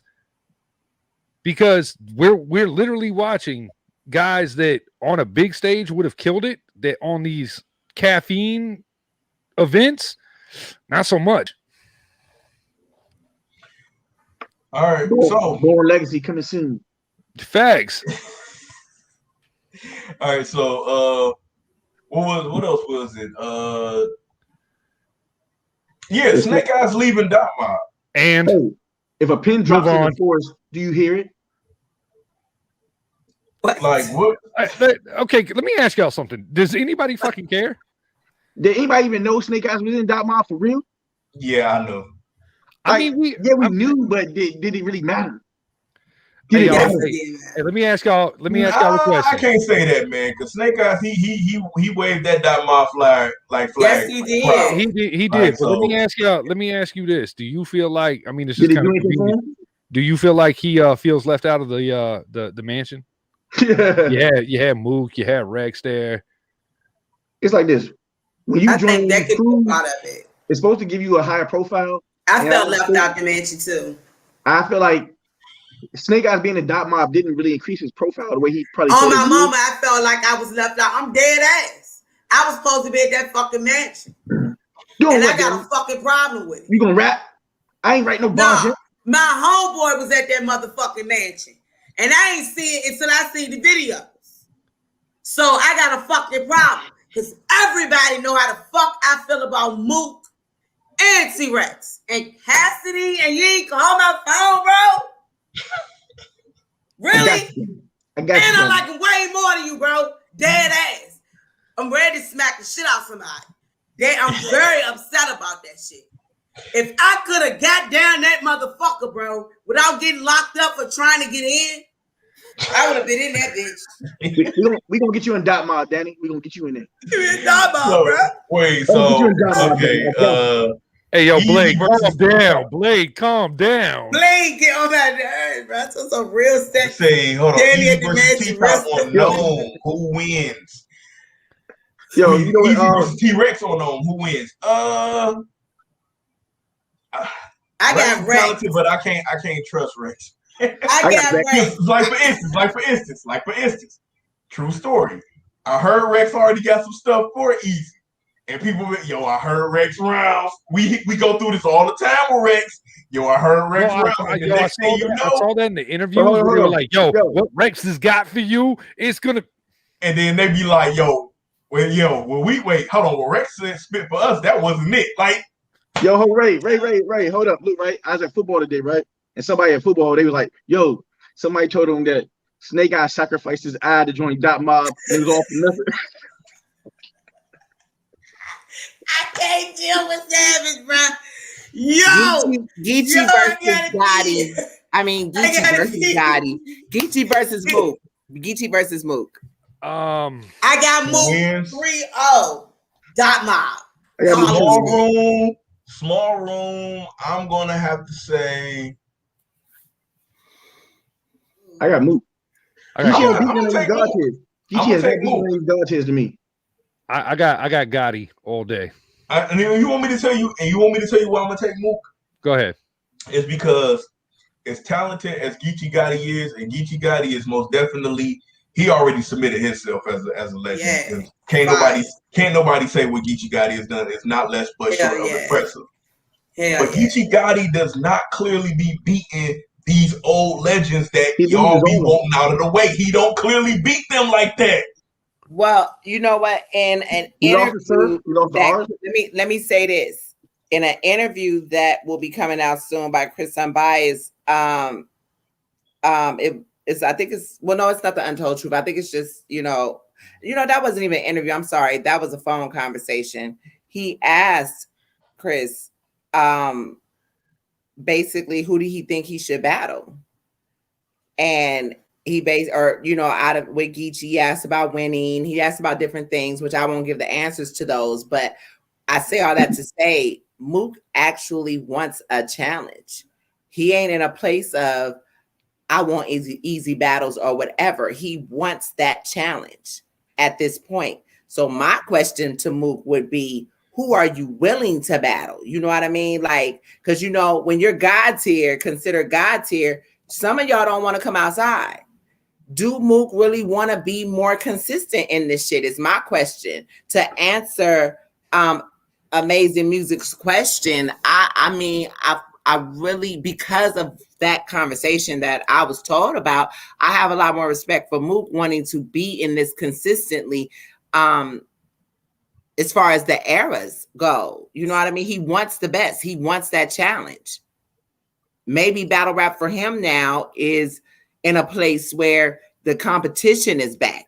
Cassidy brought bars back. Mook wants the competition back. He sees it. What battlers is he willing to battle? Is my question. But see, my thing with Geechee is whenever Geechee's facing these top guys, he doesn't win. He lost to Surf. He lost to Ars. He lost to Goods. He lost to Verb, in my opinion. It's like he doesn't beat these guys. He might have good showings, but he isn't beating them. So that's why I would say, to be honest, he didn't beat Tay-Rock. I mean, he damn near put Tay-Rock in the damn ground in that first round, but Tay-Rock climbed up out of the grave and then out of the dirt in the second and third. Again, I think Gotti is an amazing dude. Is most definitely going when he walks away from this. Can't nobody say that Gotti will not be considered a legend when he walks away from. But he does not clearly be beating these top tier names that everybody want to get out the way. He would amazing music. Okay, wait. Bro, you got to go back to the next show. We did talk about that. But I'll say this: it was dope. Yeah, bro, go back to the next show and we talked all about that. Gave you the tea on what people probably didn't know or whatever. But it's going to be a dope situation. I'll say that. Interesting point to bring Things up. Making moves. This battle, I'm realizing it does matter whether this is a small room or if it's a big stage. Mook is notorious for wanting nobody around him when he's battling. You put this on a big stage, Geechee smokes him. Yeah. Big stage, I think he will win. Big stage, leads Mook towards Gotti. And I think, and honestly, I think you see Mook. First of all, we know that Mook and Geechee is not happening on URL, so we know that this is going in front of a crowd. This is not happening on URL. Yeah. This isn't happening on RBE. These guys are putting this together. So, yes, they will be outside. It will probably be here in Atlanta, to be honest. But see, and now Mook's got a deal. So get the small room shit out your head. Spot right now. Get the small room shit out your head. Go ahead and just. But see, the thing is, what happens because what I've seen when you get Mook and Lux, all these guys tend to try to battle Mook and Lux as Mook and Lux, and they stray away from their regular MO. And whenever they do that, that's why Geechee's not going to get away. Geechee's not going to get away from that. He's got one MO, and that's it. But see, Savage, and I'm gonna piggyback off what you're saying. You're absolutely right because we've seen it. If you follow boxing, if you follow MMA, the people that goes into these fights, they always want to veer off from what makes them good to do something else, and they look bad. I don't think Geechee Gotti would do that versus Mook. And you're right. Either. Most of these guys that do get Mook or Lux, they try to veer off into something else. They switch up and they fuck up bad. That's why I told people. Verb baited Mook into that RBE battle. He said, dog, don't do no angles, rap with me. And Mook fell for it, and Verb got him. Verb was the only person that talked to Mook. No, don't do no angles. Just get up there and rap with me. Mook said, okay. It ended up backfiring with him because Verb knew Mook was going to be too drawn out. That man did not beat Mook, and man. Everything y'all stay lying about that battle. Why won't URL ask the question about Mook's rap style in 2021? Do we feel as if he's living off classic, or has he evolved? He just beat Tay-Rock. Yeah. So he just beat Tay-Rock. I feel like that answers the question. Definitely. I just thought that wasn't a great battle. I enjoyed it. I like that battle. It was. It was. I love Tay-Rock and Daylight. Man. God damn. No, Tay-Rock and Daylight is great. Tay-Rock is not.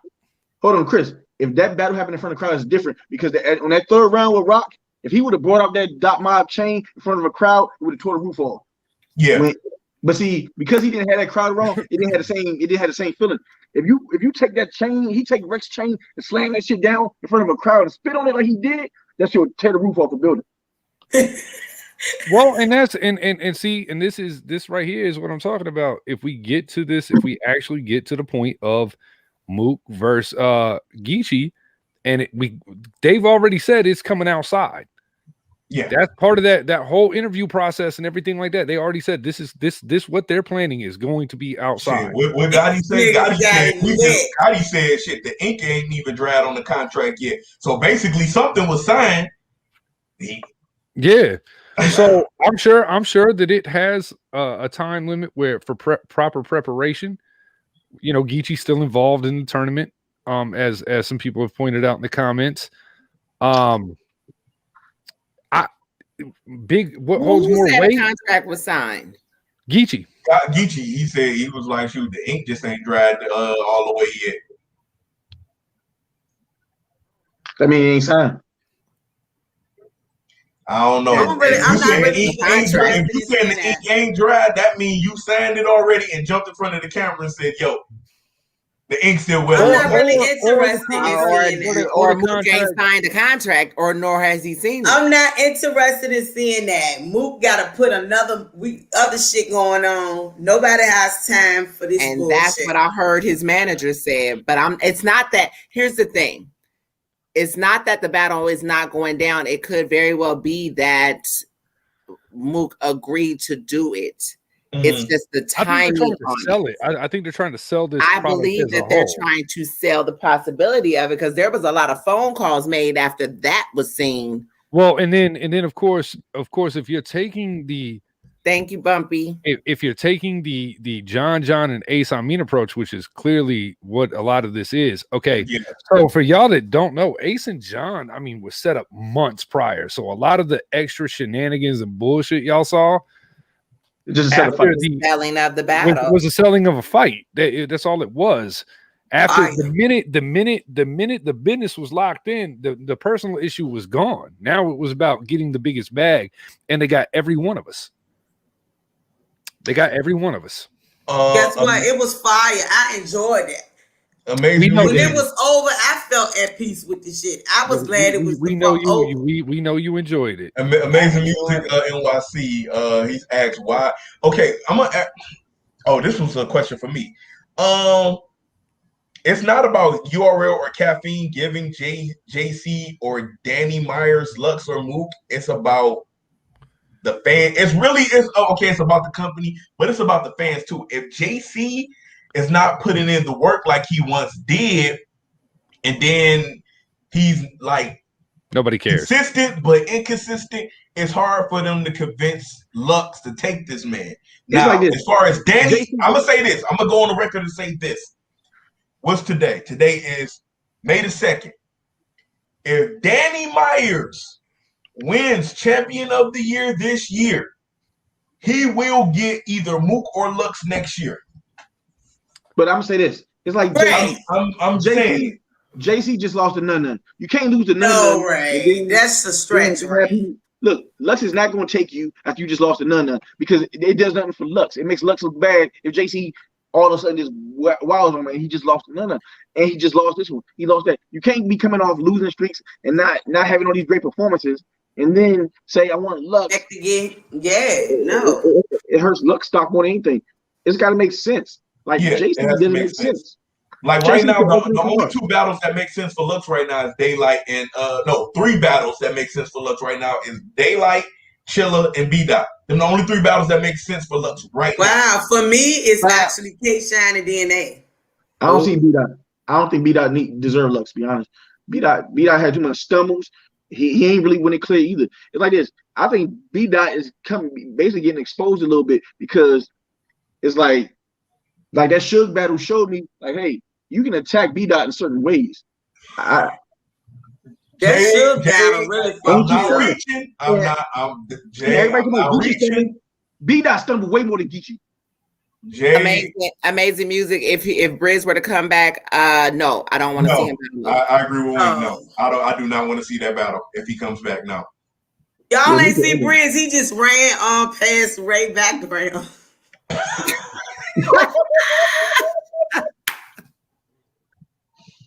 Yo.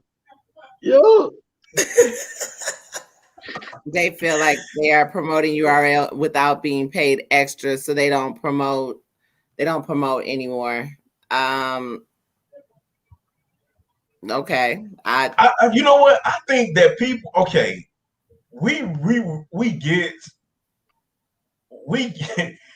we get the whole thing of people don't promote, but it's certain battlers out there that do promote.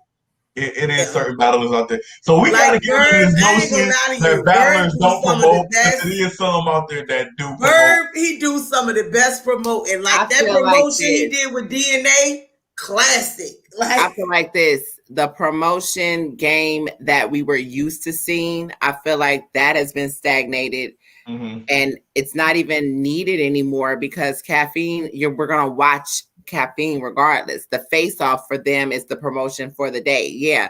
There's certain people that they would tell to promote, and there's certain people that they know just are not going to, and it's not being forced to do that. You know what I mean? So unfortunately, this is the way it's being done. I feel like there should be beginning promotion, mid promotion. I mean, if you're talking shit back and forth online, that's not promotion to me. You got to get me excited for the fight. I don't want to be excited for the fight. I like the way RBE did this with Hitman and the rollout of promotion for that event is what we were used to from the main leads for years now. We were ready. It was like Christmas. That was Christmas for us. And the thing is this, if Z's ain't gonna sell the fight, you can't ask for a bigger bag. Because the thing is, if you're not gonna raise your own profile, how you expect the league to give you more money if you can't even raise your own profile? But I say this all the time. They was doing it before. They was doing it before. Right. Why not do it now? But and you're right about that. Even then, I used to say this all the time. Dog, y'all need to stop acting bougie like promotion. Floyd Mayweather is worth damn near $1 billion and still promoted every fight. Hell yeah. Okay, but let me say this too. What's the dude, McGregor? Let me say this too. Right. Let me say this too. Because this got to be said, and we got to hurry up because damn it, I didn't mean to be on the show this long. Anyway, wrap it up. We can wrap it up. Okay, listen. Let me say this, and we got to answer that question too because that's a good question. At the end of the day, the promotion game now it seems like it's a lot more violent. It's a lot more gang related and tough guyish. It goes back to Ray, like you used to. Goes back to what Ray was saying. Everybody acts like guns were stopped being invented when they got one. Right. It's like you can't talk shit the way they used to because everybody got to become tough guys. Yeah. Most of these motherfuckers are battle rap action figures. Let's keep it there and let it be battle rap theatrics and just somebody gonna end up getting hit with a steel chair at one of these. It's like the narrative. I would love to do a face off. The narratives for these battles, the promotion gets too serious and then it fucks up the battle. What the fuck? So I want there to be no promotion or the minimum that they do. You know what I mean? Because it's just becoming too serious. Okay, so before we get to this last question that Bumpy Bars put up, Amazing Music says battle rap in 2009 was way better now than 2021. I feel like battlers had more to prove back then. I agree. That's a stone cold fact. Yeah, I agree. Because if you're newborn, when newborn choked, we didn't see newborn no more. Okay, but here's the other thing. That was about competition back then. Now this is all about brands and money and everything like that. This is all about keeping the machine going and generating the most views. Yeah, you're never gonna get back to that. It's no different like MMA. Okay, when the Ultimate Fighting Championship started, there was not there. I mean, it was gritty. It was gritty. So you wouldn't promote if you was on the app? He's saying I'm not promoting when my battle lives on the app. That makes sense. You know what? That makes sense. Okay. So to tap into what he's saying, to tap into what he you can't even show your shit to your family. You can't promote. Yeah, you can if they pay $7.95 plus tax. Right, but see, that's what I'm saying. So these guys are getting a monthly subscription fee. You're putting the work in. At that point, when you can't cut a clip up, promote it, or anything like that, what are you supposed to do? Mm-hmm. You know what I'm saying? And at this point, you're treating this like a business. Look, I don't talk about my company when 5 o'clock hits. Man, listen, that ain't my job description. Yeah, okay, I get that. Damn. Okay, Bumpy Bars asks, if Geechee beats Mook clear, does that make him God tier? Now, yeah, he need to go to the West. Now, this is Now this is how I've always put it. We always say, you know, if you get Mook or if you get Lux, if you beat that person, you beat the game. Even if you're booked for the battle, you made it to the final level if you get one of those two. Yeah, you're the last. Me personally, if Geechee was to beat Mook, yes, he will become God tier in my opinion. It's like Rick said, in order to beat a man, you got to beat the man. Exactly. And you know what would make his story so fire? He literally did that shit his way. Like he ain't trying to be like nobody else. Hold up. Like he literally was his own self. Hold on. Let me ask this question. Wow. Let me ask this question. Mook and Lux are gods here for what reason? In comparison to the work, and I'm not taking anything away from Geechee. I'm asking the question. Compared to the work. Could the legend they built in Harlem? No, it's not. It's being the original ones that everybody wanted. It is when there was no superstars, you had these. You had these two, and not only that, for lack of a better term, flying out to New York just to battle those two. You had hood legends. Legends. It's no different than Party Artie. It's no different. Like it's no different than the Serious Jones era. It's or the Max Bumpy Bars, or the Gyms or the Gin era. Yep. Like these were guys that when you wanted to prove something, that's the door you knocked on. So Geechee kind of has all that. Yes. Yeah, no. I mean, and like I said, he did it his way. Geechee didn't try to kiss niggas' asses. He really did that shit his way. This is the old logo versus the new logo. That's what it is. First of all, with Geechee, the funny thing with Geechee, I ain't never seen somebody stand in front of Smack and take so many shots at him and Beasley and battle in my life. I said, Geechee just don't know. And that's the thing. He doesn't need them. He doesn't need them. They need him more than he needs them. Surf really didn't become the man. Surf talked his way into that. Talked his way. We allow him to do that. I'm gonna say this: Surf Chael Sonnen his way into that position. No, I Chael Sonnen is. No, you said what? Because Surf had the Hitman battle, the conceded battle, the hollow battle. He had them classics that put him on that level. But Surf wasn't winning battles like that, bro. Surf lost. If we go through Surf's record, Surf does not lost conceded. Now he wants to be conceded. Listen, let me tell you all this. Now you may disagree with me, Savage, or not. I know you Surf boy, but had Nunu Nails not whispered in Drake's ear and said Surf's name. Whoa! During that whole Mook and Drake exchange, Surf would not be who he is, bro. Oh, I'm sorry, but it was not. It wasn't. Listen, let's go. Hold on. Prior to that situation, let's go back and see what Surf was considered at the time. Surf was not considered that hot commodity at that time. When Drake came to that URL event, and there was possibilities about Drake versus Mook, and Nunu Nails whispered, "Say Surf name," and Drake said that, "Oh, for him to battle me, he got to see Surf first." What did every media do after Drake said that? What's going on with Mook versus Surf? Mook versus Surf. Mook versus Surf. And you know what? Because Surf is a great talker. Surf is a great interviewer. On a campaign. He went on a campaign, and Surf haven't stopped campaigning since. Oh no, Surf is definitely Surf. When we talk about Ray broke that shit down. When we talk about face-off gods, Surf is probably one of the best people to do a face-off, up there with the T-Rexes and the Cassidys. Oh, I mean, when he battled 40, when he battled 40, he laid out a whole picnic to get smoked. He didn't get smoked. He did not get smoked. We would not do that shit. They don't do that shit. They don't do that shit. He ain't get smoked. Hey, real quick. I don't know who's been paying attention. Female battle rap, real quick. Bullpen John the Don has announced the all-female intake hosted by Jazz the Rapper.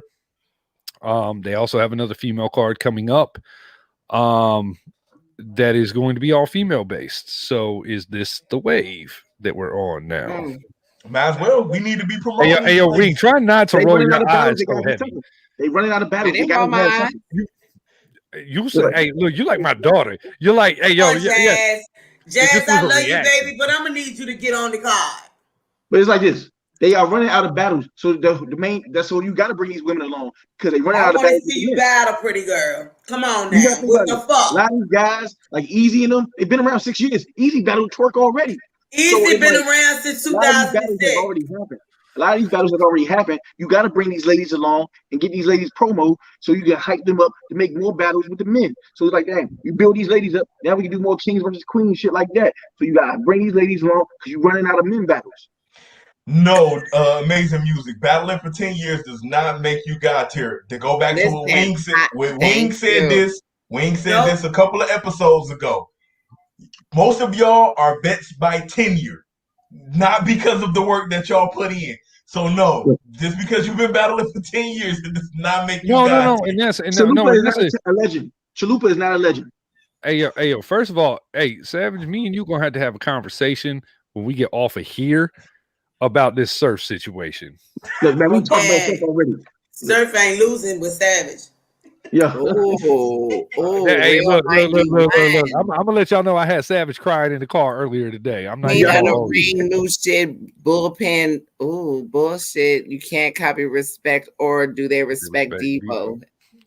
I think that with this caffeine era, everybody is going after a bag. Yeah, I'm gonna be honest with you.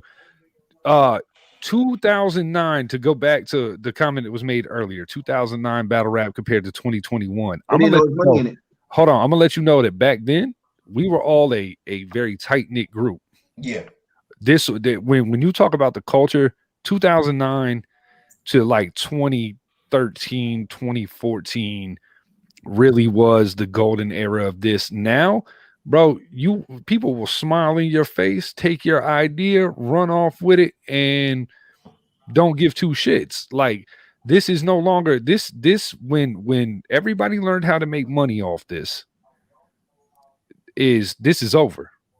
Mm-hmm. Like I said, UFC started off as a $200,000 company. Dana White bought into it for $2 million, kind of as it was growing.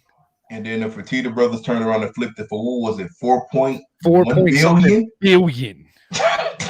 They turned the $200,000 company to a $4.1 billion company. Yeah, and unfortunately, whether we like it or not, we can sit here and do blogs all day. We can sit here and get on social media and everything like that.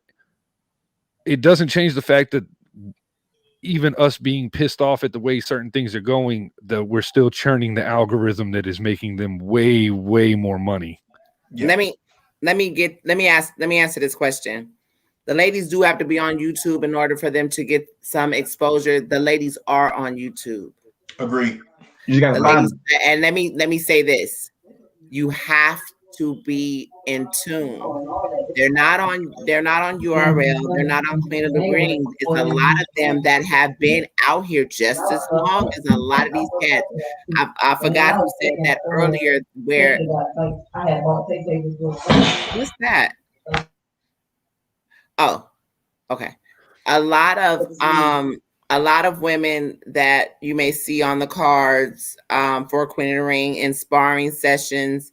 A lot of the guys, it's equivalent to PG battles. I mean, a lot of these women have battled for, some of them, 10 plus years. Somebody mentioned Cheddar. Cheddar was fire. I forgot who said that. Cheddar is fire. And Cheddar and Panic actually was on Danger Zone Battle League back in, I can't stand for a motherfucker to honk in front of people's house. Get out the car. This ain't the hood. It's not the hood. Anyway. Why is my head cut off? Hold up. Because that comment is there. Oh no, probably not. Hold up. Yeah, so they're there. You just really have to look for them. Unfortunately, to be fair, and I'm not always proud of this, but it's to prove Wing's point. Yoshi started on Atlanta Battle Rap. Yep. Some of y'all just got familiar. We were shooting in sneaker shops and shit like that with her. So I mean, they've been out there. You just have to know where to look and really be a battle rap fan. See, that's when you find out who's URL fans, who's battle rap fans. Because to some of these people who think a lot of these guys are new era, they're not new era. Most of these niggas been in the game like 5-10 years. Watching Av, I seen the dude tweeted that he wanted to see Easy, the Block Captain, versus Clean, and I said that already happened. Battle. And see, and he was like, "Real?" And I said, "Clean won." And that's what's crazy. I watched Av in a New Era shirt when they did the Mook and the shit. Shout out to Chris Bias for putting that out there. That was fucked up that they did that. Like, if Chris Source is right, that's messed up. If Chris is right about that, but I remember hitting Wing Up during the battle and going, why is Av in a New Era shirt? Like, he's been around forever in battle rap, period. But he's also been a member of the URL for but 5-6 years. But this goes back to what y'all just said earlier. There is a shift in hierarchy going on now for real on URL. The old legends. Matter of fact, it was a comment up further where somebody had named all the people who were legends or whatever the case may be. These are the new legends that are more active, or new top tier battlers that are more active, that's coming into fruition, that they're going to continuously battle. And they're going to make it to where, because you got a lot of top tiers that don't want to come outside. I'm going to be a rookie forever. Basically the New Era stands for not the Easies or because you had Loso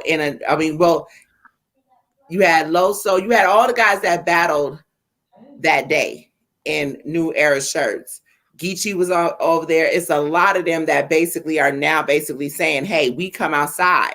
And where you had that shift of power where Goods didn't want to battle this person. I mean, when Av first came out, Goods had said in an interview, I think it was 15 Minutes of Fame or Hip Hop Is Real, he said, you know what, I can't battle Av right now because he need more hits to his armor. Niggas, the older era is able to pick and choose when and who they want to battle. Whereas the new established top tiers get pointed where they need to battle. Yeah. They're going to battle each other. They're going to battle these new guys coming in. So the statement that was made for the New Era is basically saying, get these old niggas out of here. They don't want to battle. We need the bag that they get, and we're going to do the work because we do more than they do and have done. They built it. We took the torch and we're moving forward, just like the old era did. You see what I'm saying? So that's why that was what, and I wish they would have explained that better. It would have just made more sense if they did it better. But that is what that statement was really about. Because the thing that's so funny guys that are coming in, if you pay attention, the new guys that are coming in through the Crucible, they are called the new ILM. They are called New RL. New RL. They're the New RL, and this is the New Era. Wait. Amazing Music NYC. I'm gonna answer this question. I think it has to do with content. I think it has to do with the way rappers present themselves on stage. Some seem more certified than others. Some are more believable than others. And I think it's the way that you show up. Like when I rap personally, I don't have to prove anything because what I'm talking about is being an old drug dealer turned father and legitimate businessman. If I go up there and I'm still talking about how I'm shooting them up, bang, bang, and all that stuff, then I'm going to get tested on that every time. And I just think that there's also a double standard in battle rap when it comes to, where we are in life as battle rap. The greatest white battle rapper ever is probably Iron Solomon, and after the Mook shit, he took a little hit. But the thing is, let's not forget Ilmac. I think let's. I mean, you've got Immaculate, you've got Thesaurus, you've got Thesaurus, you've got Pat Stay, you've got Sharon. Yeah. You have a lot of guys. Sharon and Real Deal have potentially better of the year. Quick, okay, there's a couple of questions and then we're gonna go, but let me get to BX Legend. BX Legend, you're right, because they gained the right to. But here's the thing, we're in a sport.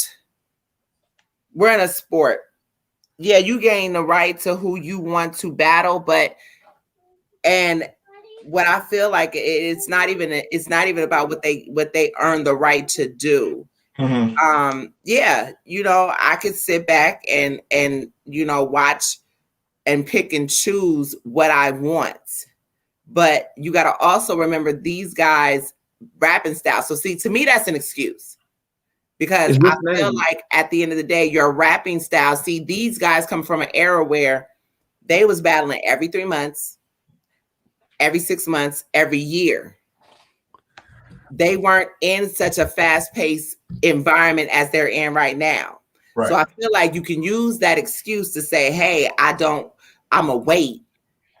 You know what I mean? Because I don't want to do this. I don't want to do that. Mook just said, listen, who y'all think I should battle? Because I want the competition. If you are still trying to be in the competition or whatever the case may be, you're going to battle. You're going to come off that throne and you're going to battle. This is lyrical warfare. It's a sport. It's all about risk management. If you lose to certain people, it hurts your base and your stock. It does hurt it. Yeah, it really, really does. But you know what? To be the best, you got to beat the best.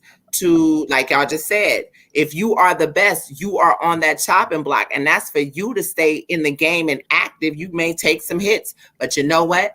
That just means that your shelf life. But see, that goes back to what I even said about Verb, though.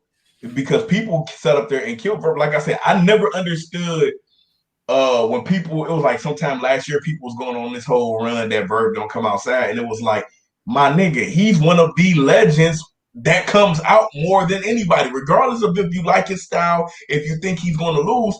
He was one of the legends. Yo, I'll take a new dude next month. Next month, I'll take a legend. Next month, I'll take a mid-tier. Next month, he was doing that.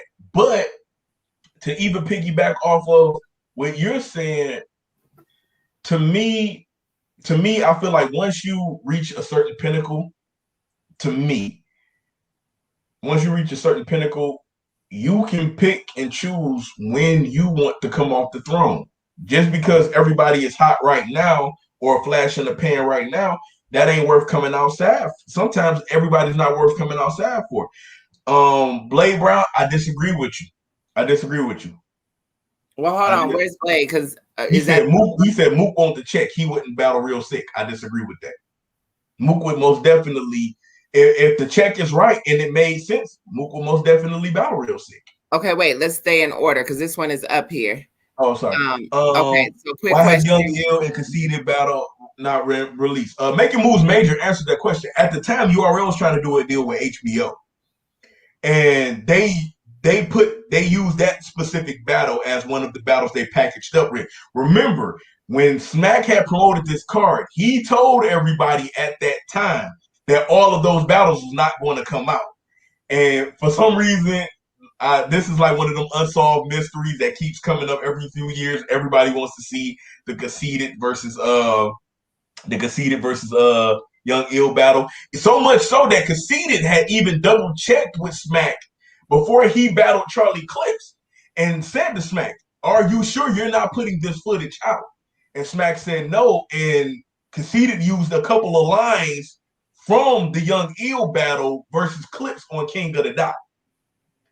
So it may come out, it may not come out. Shout out to Chris Bias. He said he knows somebody that has a copy of it, and he can get access to the copy of it, and he may do like a live video viewing of Conceited versus Young Ill once he get the copy in his hands. So I mean, I don't know. But see, honestly, that's what the app should be for. The app should be for he said that he was going to do it off a unbiased channel. Yeah. But it's like this. The whole purpose of the app, they should be shifting like the vaulted battle shit like that is not on YouTube. Put some of that shit on the app. Give the people that actually pay that $70.99 a little perk. It's like, bam, we got these vaulted battles that some of y'all never seen before. We gonna throw them on the app. I really thought that when we talked about the app originally, isn't that kind of what we all said that? Yeah.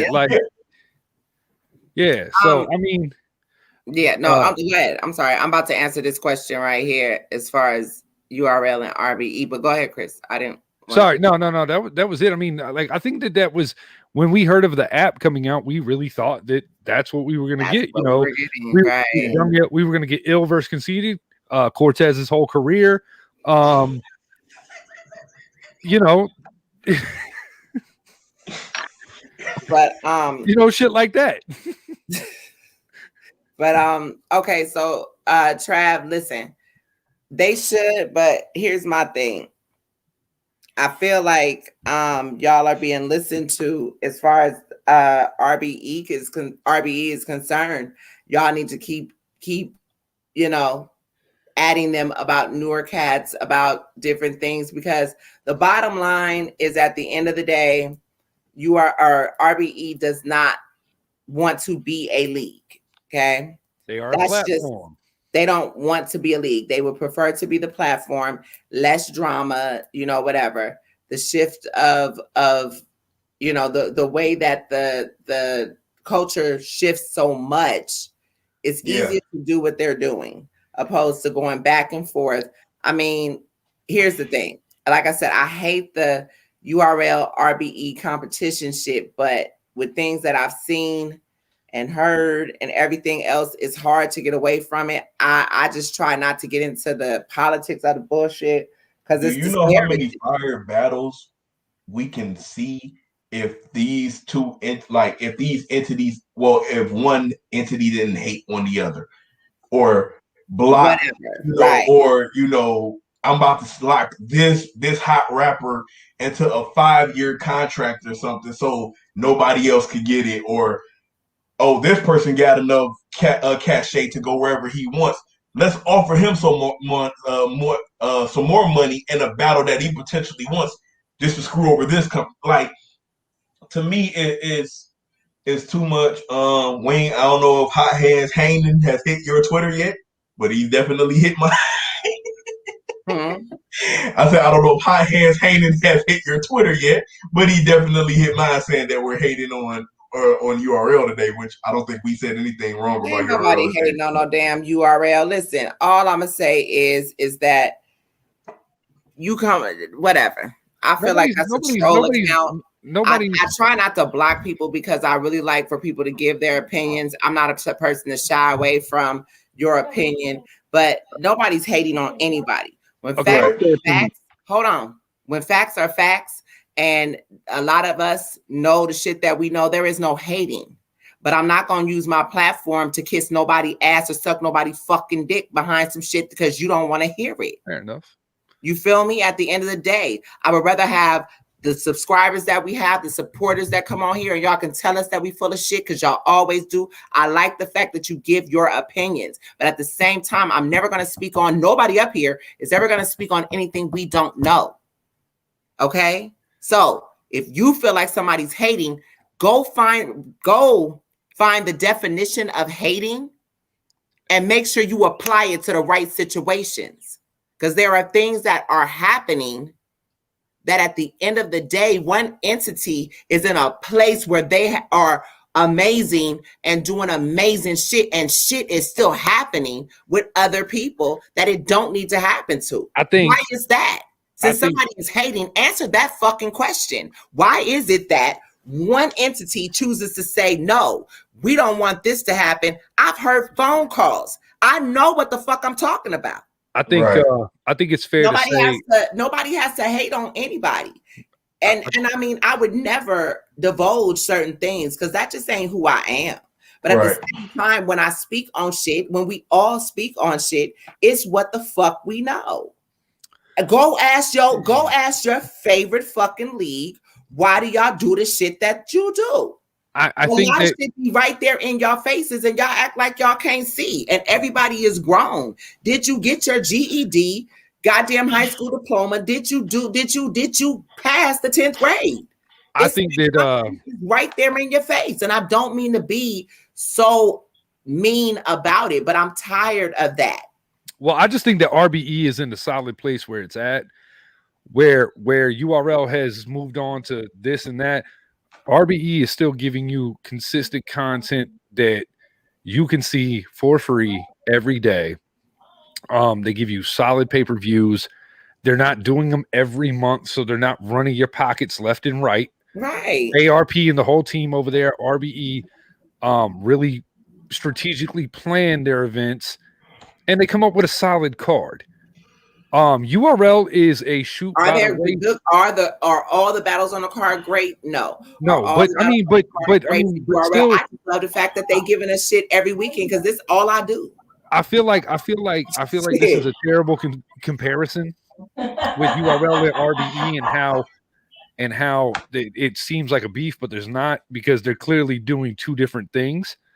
And no hate on URL, but I mean, they're shooting from the waist on some of these matchups. I mean, we've seen super fight cards. Come on, some of us have looked at this and gone, "Wait, what? Why?"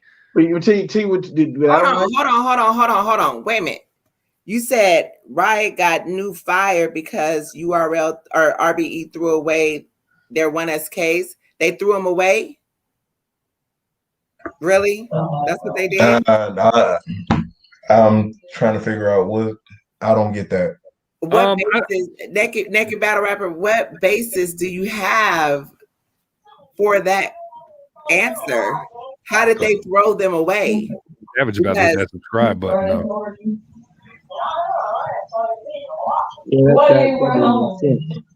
I want you to answer that for me, because if she's not gonna answer, I'm gonna see if I can play devil's advocate and see maybe where she's coming from with this. Oh, I know where she's coming from. I mean, say that maybe she thinks that RBE is not doing enough with the 1SKs after they're occurring. Maybe that's it. Maybe I'm not going to get no damn Draco. I'm just asking because each one teach one. It's each one teach one up here. Wing did have that. Wing did have that. Let me holler at you. Look, I did. Blade Brown said, "Then you ate the crab legs and took a nap." Yo, listen. Now I'm gonna say this in defense of everything. You can't say anything about RBE and 1SKs when the talent comes out there. Then the other league poaches them and signs them to a slave deal and get them on 360s. Because you see when the battle from NWX, what's his name? What's the battle from NWX? What's Don Marino? Low light skinned nigga. They just got locked up. I don't know who all in NWX. Yeah, who all is in NWX? Hold on. Let me just get to this. Let me just get to this. Let me get to this and put it all out there because I get it. BX Legend. All right, let me keep that up there. So let's do this. Let me say this. We all are seasoned battle rap fans. All right. So let's say this. We just said that they're not a league. They're a platform. They're a platform. Okay. And they don't even have enough events a year to satisfy being able to keep their top tiers active. They are a platform that says, listen, this is talent that nobody has seen. This is talent that may have had a PG that never dropped. Let's put them in front of hundreds of thousands and then put them on our YouTube, and you got to come out and do what you do. Okay, now Wings. Most of your 1SKs are the URL's new era that was on 1SKs before they got to URL. Let me ask you. Let me ask you a question. One thing I did notice, and like I said, this is a devil advocate situation in this. What happened to the on-site battles though? Like I noticed that, like you know what I'm saying. So because that's the graduation. Well, I was going to explain that. But I'm trying to make sure that we all are on one page. And I was looking to see what. Like I said, I was just asking because maybe some people aren't familiar with the way this process works. She said, that's exactly why I'm starting there and kind of explain it. And then I'm gonna go into 1SKs and on sites because that was process. But again, it's if you don't have enough battles a year, you're not as consistent.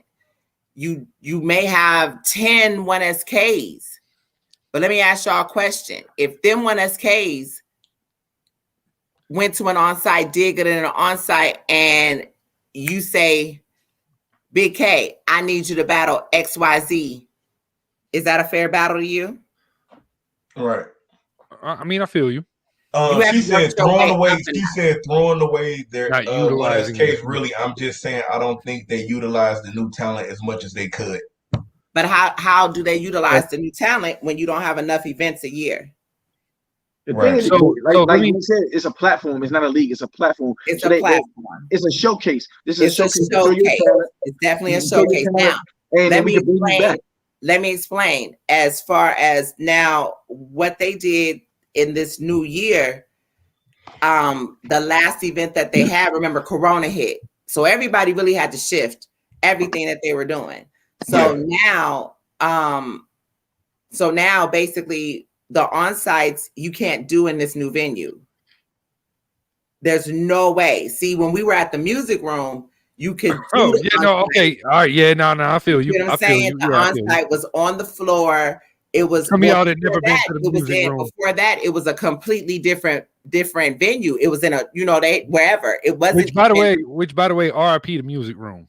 That was a victim to this whole COVID thing too. Exactly. That RBE lost an amazing venue. Right. ARP did and Bullpen, unfortunately. And ABR. We were there before. The music room was an ideal place for you to be able to display your 1SKs, because even at one point 1SKs weren't on a pay-per-view. On-sites weren't on a pay-per-view. Those were exclusive to YouTube. In the building. Then they said in the building until it dropped. Then they said, you know what? No, let's go ahead and put on-sites on pay-per-view as well as 1SKs. So now that gave you the opportunity where you can be viewed 3 different times. Okay. It's kind of the same thing in terms of, hey, take this footage and run with it now. Yeah, okay. I remember it was Bankhead. And remember, Bankhead had his battle with Trez and everything. And then what did he say? He said, soon as he got out that battle with Trez, when people said Bankhead might have beat Trez, they tried to say, yo, sign with us now, but you can't do this other battle with RBE. And that's what happens. Just like you had Yoshi, she blew up on her 1SK with J2. As soon as that, they offered that Caffeine Queen of the Ring deal with URL. And then they and that's okay, because that's what they want you to do. Now, let's fast forward to where we are right now, because I actually already talked about this, but let's fast forward to right now. Right now, what's going on? No, it's not a league, Naked Battle Rapper. It's not a league. So, that's a Naked Battle Rapper, Naked Battle Rap. No, it's not a league. So let me fast forward to right now. Right now, they're in a place where basically we're in the 1500 building where you can't do a lot. So we're going to continue to do 1SK. But like I said, fan participation, everything is a business. It's battle rappers that I've tried to get back on RBE. Me and ARP done had talks about battlers I would love to see back. Saint Mike.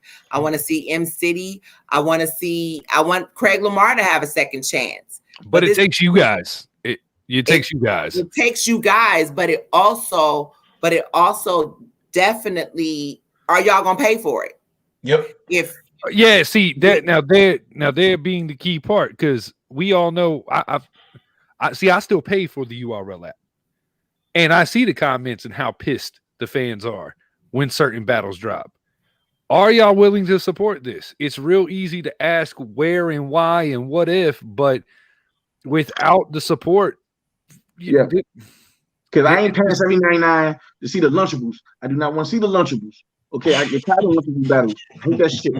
Okay. I will say this: if I knew how to cancel my URL app, I probably would. I hear it's kind of a pain in the ass to do, and I just it's not. Oh no, it's not. I canceled it. I heard you got an email, and then you got, and I just ain't got time for that shit. No, you go to the original URL website on your computer, and then you type in like your passcode. Let me do that. Type in your name. Well, no. Your passcode, and you hit you Amazing Music. He does choke too much. But my point is, these are people who I don't, and not for nothing. It was really just giving an example of my conversations with him as far as what I, to bring people back, because you'll have a Dre Dennis, you'll have a Mr. Mills. You have certain people that will actually battle in the on-site, but you can't bring the top tiers of that platform down to an on-site battle and tell them to battle these new guys coming in. That don't work that way. Real quick, since you're on Amazing Music NYC, he reiterated a question on a different topic. The white rappers that you talked about, Amazing Music, the Glue Easies, the Mike P's, the Big K's, the Pat Stays, the A-Wards. I actually answered that with the previous comment about believability and what you're delivering. Big K talks a lot of street shit, but Big K, unfortunately, it's hard to believe in some aspects. A-Ward raps about what he knows and loves. Mike P, again, a lot of his personal life has been put out into the public perception, and so what he raps about and what we have come to kind of know Mike P for kind of downgrades what he's rapping about. Unfortunately, that's the culture that we live in. I put a tweet out earlier. In a culture full of futures, a lot of y'all are Russell Wilson. Some of y'all aren't going to get that, but some of y'all give me Russell Wilson vibes. You the good guy to what the futures are of the world, where you would be considered a simp. And I think that's where we are when it comes to white MCs. Some are Russell Wilsons, and that's just what it is. And they should rap accordingly based on that. For whatever that's worth. Sorry, Wing. That's okay. No. Okay, so let me just finish up with what I was saying. Okay. Ali 7, or Beatmaker. Okay, whatever Beatmaker is talking about, I'm letting Beatmaker do that. But listen, so okay, let me just finish off. Now that we are where we are with this new venue and the amount of people, they're not going back. They're not going to go backwards. They're going to stay where they are. And as far as the 1SKs go, again, this is fan participation. We need y'all to make sure that if you like these guys, that you continue to keep them on demand. You know what I mean? A lot of the pandemic changed a lot of this for us. And the work that has been put in to actually put these battles together for the new guys, or for the 1SKs that are coming in, some of them may take deals, some of them may not, some of them may, it's been a tug of war. But since y'all asking about it, understand there is about to be some things coming up. I'm gonna need y'all. I'm gonna hold y'all to this. Naked battle rap chick, I'm gonna hold you to this. I'm gonna need y'all to pay attention. I'm gonna need y'all to make sure that you're watching that YouTube, and I'm gonna need y'all to remember the name Brick by Brick Battles. Okay. What's hard to believe about Big K? Have you ever met the guy in person? You gotta come outside, man. Yeah, I was in VA. I was right there. Right there. I go through a whole event with Av in the 7 City Sharks in VA. Oh, Jesus. Let's not talk about that. Yeah. I was out there with the Sharks. Other people weren't. Let's just put it that way. I say this. A lot of people who talk about stuff never be at events. If you ain't never been to an event, you can't speak on certain things because you've never seen the way people move at these events. You gotta come outside. See, that right there. I don't think they knew that. I don't think she knew that. I don't think she hold on real quick. That right there, that bothers me. All right, I put another tweet out last night about Murder Mook's comments about white judges.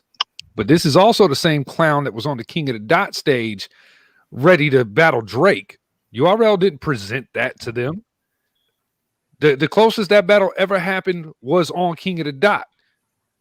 Now, here's how I feel about it. If you feel a certain way, then make those feelings public at all times. Don't smile and ha and kiki when it's beneficial. Like, why are we under a microscope when we get to look? I've had to stand there. I've gotten called all types of shit. I've been called cracker, honky, slave owner, this, that, and the third, everything that you can imagine. And not once did I ever reach back into a bag and pull out an N-word or anything like that. Well, Mook said you can call him that, though. Hell no. Because Mook said that white girl can call him that. Mook said that white girl can call him that. So Mook sounds like a fucking fool. Mook sounds exactly like what Mook means. How about that? Well, why are you harsher? Some of y'all don't even know what Mook means. Wait a minute. Why are you harsher on non-naked battle rap chick? Why would you be harsher on non-battle rap when this ain't real? I appreciate you laughing at what I just said. No, I'm laughing at with Savage. This shit ain't real. I don't be believing none of these niggas. So I ain't harsher on nobody because a lot of these niggas ain't doing what they say they doing. That's all I'm saying. Girl, y'all gotta understand. Even though they like to say that this is the rawest form of hip hop, this shit is still entertainment. These niggas is not getting on the Greyhound with 15 keys. These niggas is not meeting Pablo down in Colombia. However, they're not shooting somebody execution style and running to the battle to go ahead and finish their third round while the gun is still hot. They're not doing it. They don't have a damn kickstand to a damn M90 Browning. None of them. They don't have this stuff. This is not real. However, I do know some of them that drive to every event, no matter where it is. I think the biggest misconception here is this, especially when it comes to this comparison of black and white battle rappers. Truth be told, like when I rap, for instance, I rap about shit I used to do. I ain't doing none of that shit now. I was my teens and my 20s and shit like that. And I feel like a lot of us, no matter what, lack of melanin or not, I think that a lot of us talk about some of the things that we go through. You can clearly tell the ones that have never been through anything that just rap about it, because you can hear it when they're rapping. They don't even believe the shit they saying. Right. I think that putting that type of statement on battle rap is a dangerous one, because we're already faced with all this bullshit in the world right now. Mm-hmm. This is a safe haven where everybody gets to be themselves. It was actually a band of misfits for the longest time, that where no matter what you look like, what you dress like, if you were fire, you were fire. And I would like to see battle rap get back to that. Well, and that's also bro, because like the one thing I would say that came, I mean, besides the fact we get our few scuffles, I mean, we talked about what happened earlier at the airport. But the one thing is, I mean, name besides maybe hip hop music, name another place where Bloods and Crips can congregate together and nobody gets shot. Right. Or this person that have like name a place where these guys can say the most disrespectful stuff to each other's face, and then at the end of the battle, handshake and smile, and they go outside and smoke a blunt. Exactly. Some of y'all do need to come to events, because what the best part of an event ain't even the fucking battle. Right. The best part of an event after the event or before the event starts. Hold on. Let me answer these real quick. Hold on. Okay, Zay, listen. I'm so sorry. Okay. y'all got on the 1SK stuff, and I'm trying to get to the other questions so that y'all can answer those. But let me answer these 1SK questions. Okay. At the end of the day, everybody who just do this. Go to Twitter, okay? So I can get all this done at once. Go to Twitter and tell me everybody, tag me and tag Lawrence, and tell me everybody that y'all want to see come back. Out of all the 1SKs, all of them that you want to see come back. I'm telling y'all, like I said, there's something that is about to be happening. Shout out to Rosenberg Raw. There's something that is about to be happening. But again, if that's what y'all want, I'm gonna be your genie. Okay, so that's all I'm gonna say. But the more participation y'all give, the more I can say, look, okay. When somebody tweeted, I had this last 1SK, I said I wanted a female 1SK on this. Boom. They asked ARP, they asked us in the interviews, y'all should have had a female 1SK. I tried to pitch it. God damn it. I pitched it well and it got shot down. But it's because y'all gotta do that. This is still an investment. And let me know, and I got you. I promise. This is still an investment. 1SKs are still an investment. The Rubber Tongue get it 1SK yet? Why you? Who? Ray, Just wait. I can't tell you nothing. I put it in the chat, Ray. You ain't watched that battle? You ain't watched Rubber Tongue? If you don't go watch Rubber Tongue, y'all, if y'all don't go watch Rubber Tongue versus Grizz. Yo, that battle was a good ass battle. That's what I'm saying. People gotta be fans. Here's the thing. Fuck that battle. Sorry, no disrespect. Fuck that battle, but go watch Rubber Tongue versus NXT. Or versus Next. Listen, bro. Oh, speaking of which, Wayne, I talked to him on the phone the other day and was like, bro, I feel like I disrespected you because I didn't even know. I had to go back and watch that man battles all the way to 2014. I said that boy was good. I'm appalled. And he from San Jose. He from Northern California. Also, Wayne, remember somebody came in the comments and told us to check out. I offended my NorCal brother. Yeah. Hey, Wayne, remember somebody in the comments? This was like maybe 4 episodes ago. They told us to check out a dude named Sneezy Bo. Talk to him too. That dude, hey, I like him. He's fire, right? I like him. I like him. I'm gonna tell y'all right now, out in Atlanta right now, there's a kid y'all need to go pay attention to. Go to Battle Rap Society for you unknowing individuals. Go to Battle Rap Society. Go watch a kid named Ill Whisper. I promise you, especially you, Naked Battle Rap. You judge white MCs. Go judge that one, and then come back here and tell me he's not amazing. Listen, like I said, okay. I know for the prior to pre-COVID, I'll say 2 years prior to that, I'll say that 1SK, maybe 2 years prior to that, I would say 1SKs were not the best. I would agree with you. I was one of those people who felt the same way. Trust me, I've always had a great relationship with the RBE guys, period. They're my peoples. But at the same time, I love the fact that they don't mind constructive criticism from anyone. But I would get on the phone with them and be like, yo, what is this? What we doing? Well, come on now. Even the main stage battles, like I said, they don't mind you hitting them up. You know, I'm the type of person, I just believe in battle rap, period. I like to see things flourish, and I can always talk to them and be like, look, what if this happened? And what if that happened? And what if we do this? And what if y'all do that or whatever? You know what I mean? So like I said, with this 1SK process, this shit was almost on the chopping block because it was horrible. I ain't even gonna front. Y'all didn't like it. So it lost a lot of its esteem. Okay. After that, like I said, Chris used to even hit up Lawrence and be like, Lawrence, bro, you know, I mean, it was just that way. So when situations occurred and I used to be on Lawrence heavy. Right. I'm like, bro, this shit is trash. It's trash. You know what I mean? And they listened. And you know, it was just kind of like all I can say right now is I'm 6-0. Let me just put it like that. I'm 6-0. Pretty much.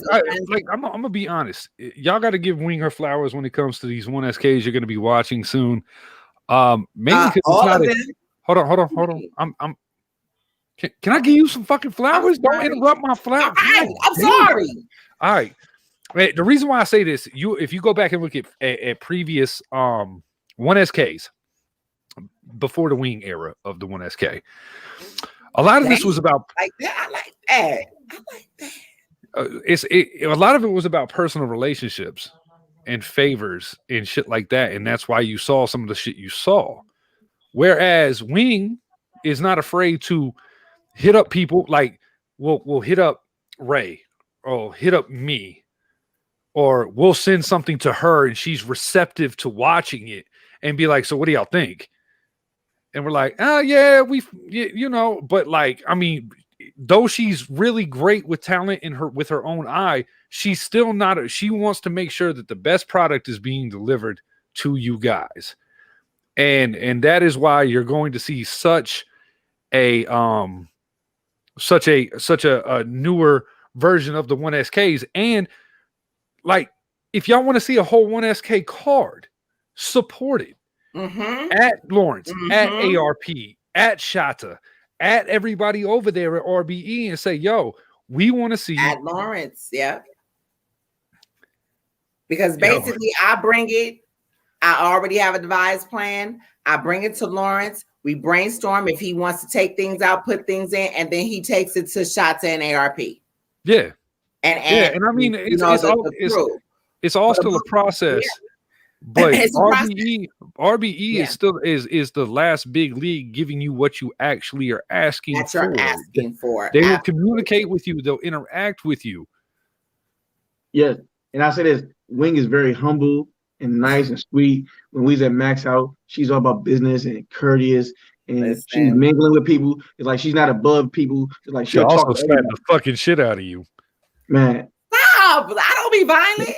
So y'all can stop acting when you see me like I'm not going to talk to you. I just be on my business. And that's what I do. These 1SKs don't leave my site until they're finished battling and we get off the stage. That's just the way it is. You know, so like I said, it's really, you know what I mean? And these people that they have, you know, it's hard. I don't talk about other people's work that, you know, I just know that they had some really good talent with the 1SKs initially when they first started them. And then it just kind of hit a snag. But like I said, in doing this and being really ears to the ground, like me and Chris really, you know these guys and what they're looking for as far as the RBE staff and what they're looking for, the owners. And it's like, okay, building that relationship with them, you just really have to, you know what I mean? You know what they want. And at this point, you know, and because I'm a fan, I know what I want to see. I've always been known in this culture for the last 8 years that this is why the up and comer guys or guys who've been here 10 years, they know me. In the South, they know me because I've always been for the guys that did not get that shot. So this is a place where, you know, like Naked Battle Rap chick, she didn't really understand what the deal was, and I get it. You know, and don't think that I was coming at you crazy or anything like that. But this is my passion, to be able to put them in a place where at the end of the day, and for a minute, I was kind of like, well, you know, what are we going to do with these guys? There's so many 1SKs, but again, when you have a company that really doesn't want to be a league, they want to be a platform where they can put a body of work together and they can give a couple of guys a shot to be seen in front of thousands of people that they've never been able to do. You know, so I understand where you guys are coming from, but look at it from the battler's perspective that's never had that shot, that's been battling on the Chitlin circuit. Whatever's going, they may not have made it on URL, or they may not have been good enough in a PG or a Crucible. You can go and say, hey, I can be seen and I'm going to give my all in this 1SK in front of you. You never know who's watching. You never know who's watching. 1SK is called One Shot Kill. A one-shot kill means that you take your ass on that stage and you leave it there. And that's the way I represent it to every person that has ever been, who's ever been up under me, that's come in there. You treat this shit like it's the gauntlet. You leave everything there. So as you explained the promotion and everything, what I'm doing right now, what I'm being allowed to do right now is, like I said, I don't leave these guys aside for that whole 6 weeks, because they have to have 6 weeks. That whole 6 weeks of their writing. That doesn't mean that that's how long they need, but that's how long I work with them to make sure they're going to be the best that you see. And I'm gonna say this because it was that one battle rapper who talked that dumb shit for the Cassidy Hitman card. Oh yeah. So he could get in the Lunchables, and nobody knows who the fuck he is. You see how Jay Bree got up there, killed that shit, and he was in the Lunchables too. People don't know that Jay Bree was in the Lunchables, and nobody gave a fuck about him. He was in a Lunchable, and he was told that he needed to give up battle rap. Yeah. And he came there and killed that shit. That he needed to give up battle rap. He killed that shit, and you see how his name is bubbling. So that's what I'm saying. Yo, you talking about that? You want to get packed up in one of them Lunchables that nobody even fuck about, and they watching on that app, and you come there and do your 1SK and kill it like Jay Bree. Now people talking about him. He's actually built his profile way more, being on that card, getting seen by these people, thousands of people on the card with the top battle got 2.4 million views in the 4 fucking days. That's how you build your profile. Not running around here trying to be on the app that half the niggas in the culture don't even got. Hey yo, in the Lunchables. Hey yo, I got to I gotta get ready for tomorrow and all that good stuff. So I gotta jump off. We will see. So like I said, we will God damn, Savage calling everybody Lunchables and shit. That's what reminded me of this too. I gotta go pack my kids' lunch. Yeah, it is rubber tongue. That's what it is. It's rubber tongue. That's what it is. Nah, the dude nice though. Check out his battle. Check out the battle. Go check out him for his next. No, naked battle rap. You gotta come outside around. You gotta come outside around. I'm telling you. Let me tell you, I know everybody cannot come outside. Listen, I'm a single mom. A lot of them shouldn't come outside because of the stuff they've been saying about people. Yeah, that's true too. But this band, we come outside. We can stand on everything we say. But that's the thing. We don't troll people though. We don't troll people to say stuff different. But you can ask me. You can ask me in person. If somebody dumb stuff like.